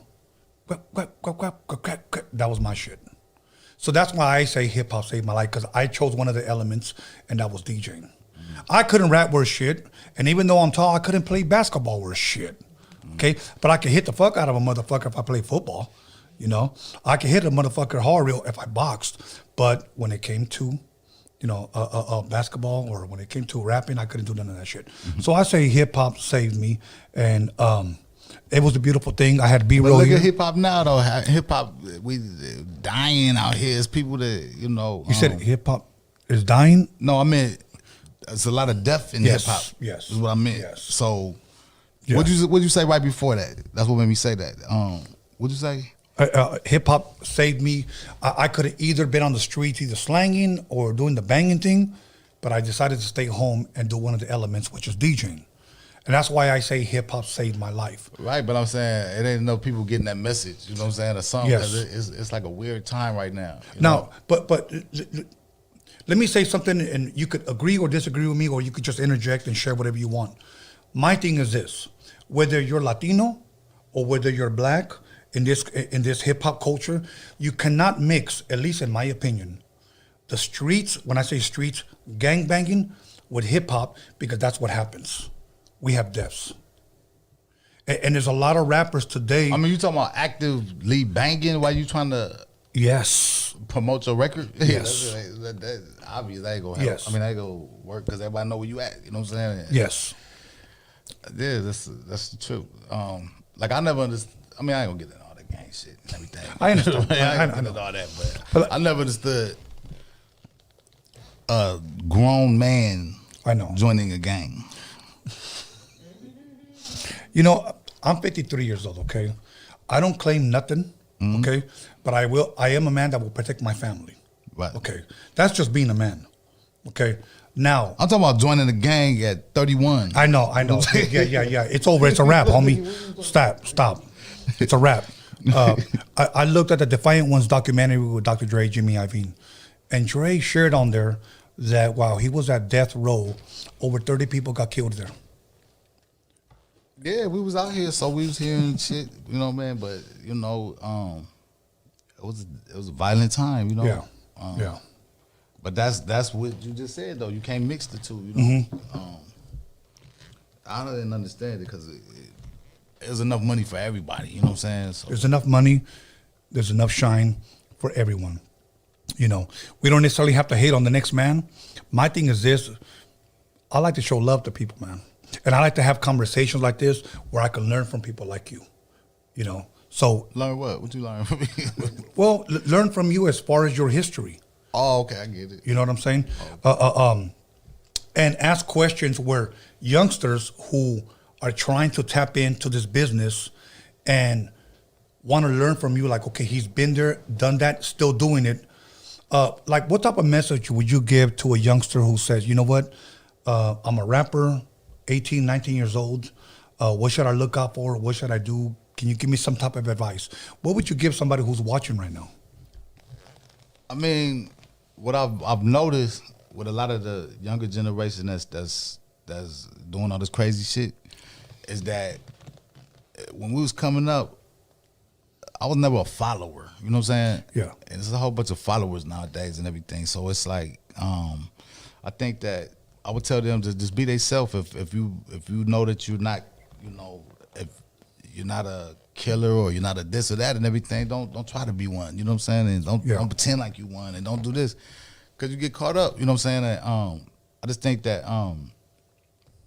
you should find a goal. Like find what you do best. What you like. I love rapping to the point. I mean, I make money off the shit. Been doing it. I don't think I've ever had a real job and shit. I'm one of the lucky ones. You know what I'm saying? But I think that whatever you love to do, you should pursue to try to make some money off of it. You know what I'm saying? If you like to swim, then be I don't know what the hell you be a swimmer. Right. Whatever it is.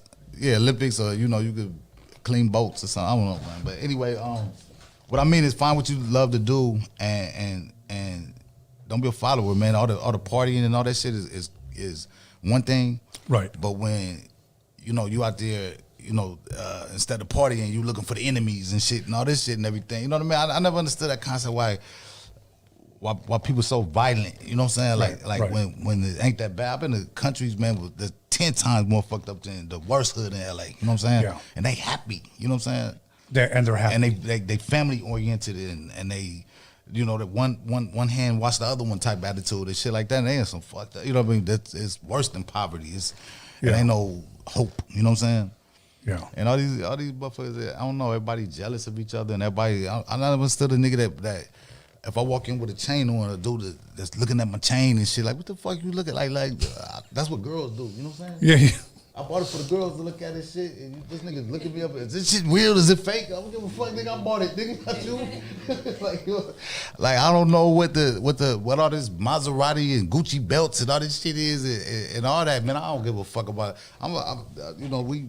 We come with this new energy. Like this brand really represents positive, like a positive outlook, like a let's be friends before we enemies type shit. You know what I'm saying? Or I mean, it's just it's a movement. You know what I'm saying? We got a lot of people. We gave it out to, like, my man Royce the 5'9" was representing the other day on this podcast, and you know, we got it to E40 and all kinds of people. But it's a positive thing. You know, we ain't calling ourselves the gangster wear apparel. Right. You know, back and say shoot 'em up, bang bang, or some shit. It's, you know, it's too much fun places on earth. You know what I'm saying? To be. I have to agree. You know what? I was watching the movie Batman, and we're coming to a close to our interview, but I want to share something. And the Joker said this: if you're good at something, never do it for free. So I want to tell this to a lot of rappers and a lot of producers, because many times a lot of people say, hey, I'm going to hit up so-and-so, maybe he can hook me up with a verse. My thing is this: don't ever think that they're going to do it for free, because artists have to pay bills as well. Okay, a lot lot of people hit me up. What if your beats is whack? Then what? Well, then you're not good. then you're not. That's only if you're good at something. Never do it for free. If your beats are whack, then maybe you ought to go work at Subway. Okay. No, I say if your beats is whack, you better off giving them away. I don't know why I was thinking. No one. Go ahead. You sound a little buzzed and you haven't even been drinking. Maybe it's that Red Bull. Nah, I'm tired, man. I'm thinking about my IG, and I caught a plane to be with you, and I had to walk 10 miles to do some shit, and I've been smoking. I'll tell you that, man. All good, all my that brother. shit added up to me. All good, my brother. You know, first of all, I want to tell you, thank you for giving me the honor and the pleasure to sit across from you and talk to you and chop it up with you. Hopefully next time, bro, we get to break bread and eat. You know what I'm saying? And just chop it up. That's all I want to do. That, man. You said you taking me to the most expensive Mexican restaurant in Whittier, right? Actually, it'll be in Long Beach. You like carne asada? You like mariscos? You got a home cooking, man. Yeah, I ain't too much other shit. We'll do some home cooking, whatever. Salsa and chips, guacamole, whatever you like. All right, let's do that. You know, but I get to ask you some questions that I wouldn't ask you live. Was he gonna have a little recorder on this thing like the feds and shit? Nigga, I would never do that shit, big dog. I would never do that shit, big dog. Other than that, let me ask you this: anything you want to ask me? Because I know with the phone you go, yo, I got some questions I want to ask you. So, before we close, I ain't see, man. You gotta send me. You got questions you want to ask Tony yet? I mean, what was the? Let me ask you this. Like you mentioned the area you came from, Compton and shit like that. Yeah. Like when I first came from Ohio, you know, it was one of them. You gotta avoid Compton. You know what I'm saying? Right. Stay away from there. What was it like trying to throw parties with the NW? I mean, with Ice Cube. I mean, with the, you know, Dre's and all that. Y'all got the Rhodium mixtapes and everything. Yeah. Because I remember we used to go to parties all over LA, and some of them, me and J-Ro would think of plans of how we gonna get home safe. You know what I'm saying? Type shit and everything. And that was it was a dangerous time. Right. But it seemed like most of the shit was coming out of Compton. You know what I'm saying? Yes. In South Central, of course. But what was it like trying to throw, you know, parties and what was the atmosphere? What was the pulse of the city? I'll tell you what my brothers used to tell me, and I'll tell you why. I'm one of 10 kids. I'm kid number 7. Everybody before me was born in Mexico. My mother and my father were born and raised in Mexico. When they came to the States, they came to Compton. I stayed there till I was 9 years old. I'll tell you what my brother used to tell me, okay? He used to belong from my neighborhood, which I would not name. And pretty much every weekend there was a death. He would come home and tell my mother, and I was the kid that would always listen. So-and-so was at a phone booth. Back in the days, we didn't have cell phones, we had phone booths. And he said, my friend Mario got cornered by all 4 sides and got blasted with a shotgun. Okay. The way people were killed back then was different from then because many people couldn't afford guns. And we're talking about late 70s, possibly early 80s. And no, more like 70s. When dudes used to have Lolos, my brother used to tell my mom, oh yeah, this car pulled up on him. After they knocked him out, they used to bounce on him. Damn. Okay? No, I'm serious. And I'm a kid literally probably 7, 8, 9 years old. That's a cold motherfucker right there. Yeah, another one was, he got hit with the other side of the hammer, the little spike, and they hit him over the head. Okay, so that's what those parties were like back then. So my dad decided to move us here, and I've been living here since I've been 9 years old. So, and for, I would say, the 80s and early 90s, I survived the crack and the gang epidemic that was here. Because this, at one point, was all SA and bloodhood, straight up. All SA and bloodhood. So the Bloods were getting along, but the SAs were killing each other. You know, so if I survive this, I can survive COVID. I remember like when Colors came. Yeah, when Colors came out. That shit just spiked. It said like the whole, remember that? It was like an epidemic of Yes. banging. Like, Yes. Put it this way: when I went in 1988 in March to Anaheim Celebrity Theater, and when I saw NWA perform, it almost seemed like all of Compton was there. You know, I want to say I was there too. I was there for an NWA show. I don't know if they did more than one. Right. But we was there for that. Can't tell you. Actually, they did a Friday and a Saturday show, so you went to one of those because Yella was here and he said that was our only LA appearance. The other one when I try to bring it up and shit, ain't got nothing to do with me, but when Code 187 took off on Q. No, NWA didn't perform that day, but Q was there when I interviewed Code 187 here, and he shared that story. That's a cool motherfucker, man. Yeah, Shout out to Hutch. Another talented guy, and so yeah, he shared that story how all that happened, and he goes, even though me and Q were cool, but I still on that motherfucker. I'm like, yeah, all right. See, that's why I didn't want to say this shit, man. Say shit like that. That's why I want to say this shit. All good, brother. Look, let me tell you something. Any shout outs you want to give, Big Dog? Anything you want to promote? Yeah, put me on the spot again. Shout out Michelle. Shout out my brother Tracy. He said he's tuning in. Shout out all my homeboys in Vegas, man. Sammy Scissorhands. Shout out Eileen, man. We gonna start throwing this club, like I said. Yes. We need your support, LA. Come to some fun shit for a change. Where at in LA is it at? So the place we scouting tomorrow is on it's like Sunset. It's really technically downtown. Okay. But I don't want to get the name of it out yet because we seen the pictures of it, but that's why I flew in, you know, to do this, to check that out and, you know, take my ass back to Vegas. But hey, thanks for having me, homeboy. You know, if I ever need a DJ on my solo shit, I'm coming to get your ass. So you got to tell the wife and kids you're gonna be gone till November. Yo, you just said it right here live on Rhodium Radio. So once again, Tony A drunk again. So yeah, we have to curb your drinking habit, man. Yeah, man. So we're gonna go ahead and do this shit. Hell yeah, no doubt. All right, that's it. I'm about to go find this motherfucker that hacked my shit, and man, I might have to bail me out of jail, man. Let's throw another plug for those pre-rolls. Let's throw another plug. Can we do that? Oh shit! I thought where they at? I don't know. You took them down. And once again, you can get these hats. Where at? You can go online to livevictorious.com. Livevictorious.com. Type in the code, you can see what you get off and this and that. Type in the code TASH, T-A-S-H. And get you 15% off. 15% off. 5%. No, I'm just kidding. Yeah, don't be asking for free shit. Pay for shit. So other than that, let me go ahead and once again give a shout out once again to your fam that you brought. Let me go ahead and give a shout out to you, Tash, once again from the Alkaholiks. Thank you for blessing me with this interview. I want to give a shout out to my boy Alex Cervantes Enterprise. There's not a hoopty that he can't fix because he can do it in the mix. And then my boy Norbert. And then let me give a shout out to my son B Scallons for having me promote this. Let me give a shout out to Anthony the Hip Hop Jedi. Other than that, I want to thank me, and I want to thank you, everybody on the live chat, everybody who subscribed, everybody who commented, everybody who liked, everybody who disliked. It doesn't fucking matter if you hate. You guys are still watching. And let me give a shout out to my neighborhood, my city of Wilmington. One love and respect that. I love you guys. Once again, putting you guys on the motherfucking map. And other than that, I wish you nothing but the best, brother. A long and prosperous life to you. Shout out to Liquid Crew. Liquid Crew. Shout out to Exhibit. E Swift. J-Ro. E Swift, J-Ro, my Alky buddies.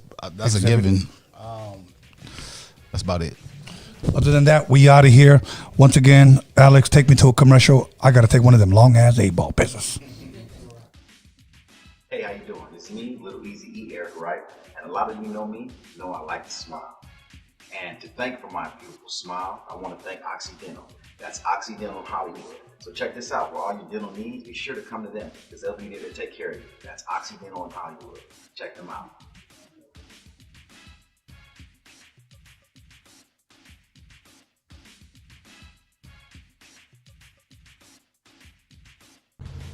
What's good, everybody? It's your boy Polo Cholo coming at you live, promoting that new single, Gorditas y Kilos, featuring my boy Macumba. Shout out to Rhodium Radio for having us on the podcast. Look forward to that Narco Polo album dropping on 420.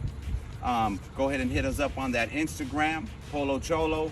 Hit me up on TikTok, Polo Cholo. Everything, every social media site. The song will be out January 11th on all your streaming platforms. The video's out right now on YouTube. Go ahead and run those numbers up, show some love, you know what I'm saying? And again, shout out to Rhodium Radio for having us. Polo Cholo in the house one time.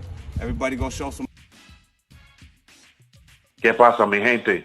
Head Padrino, Mellow Man Ace right here. This is my new joint, Walk Talk, featuring my boy Young Quicks, Oxnard's finest. Ya tú sabes, mi gente. Sigan representando real hip hop aquí solamente. Keep it locked. Peace.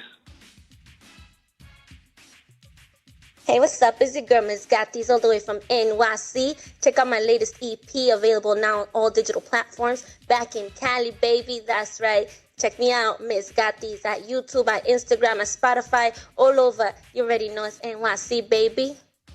What up, world? It's YQ, Young Quicks. Just want to let you know I got a new single out, Down 3 Times, Down 3X, featuring Baby Bash. Everywhere music is sold and streamed today. Go cop it, add me to your playlist. Let's get it. Down, down, down.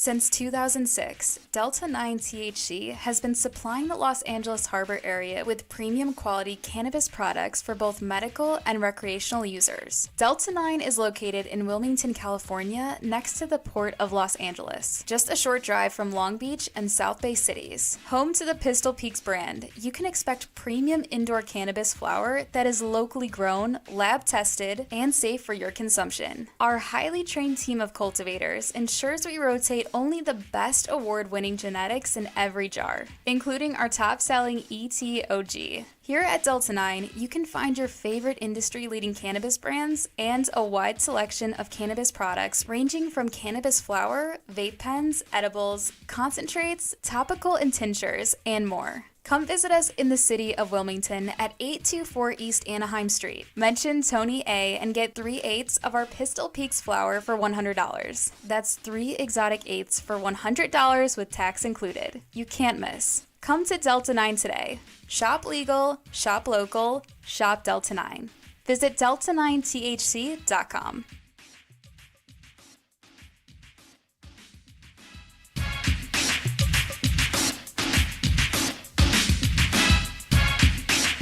You got it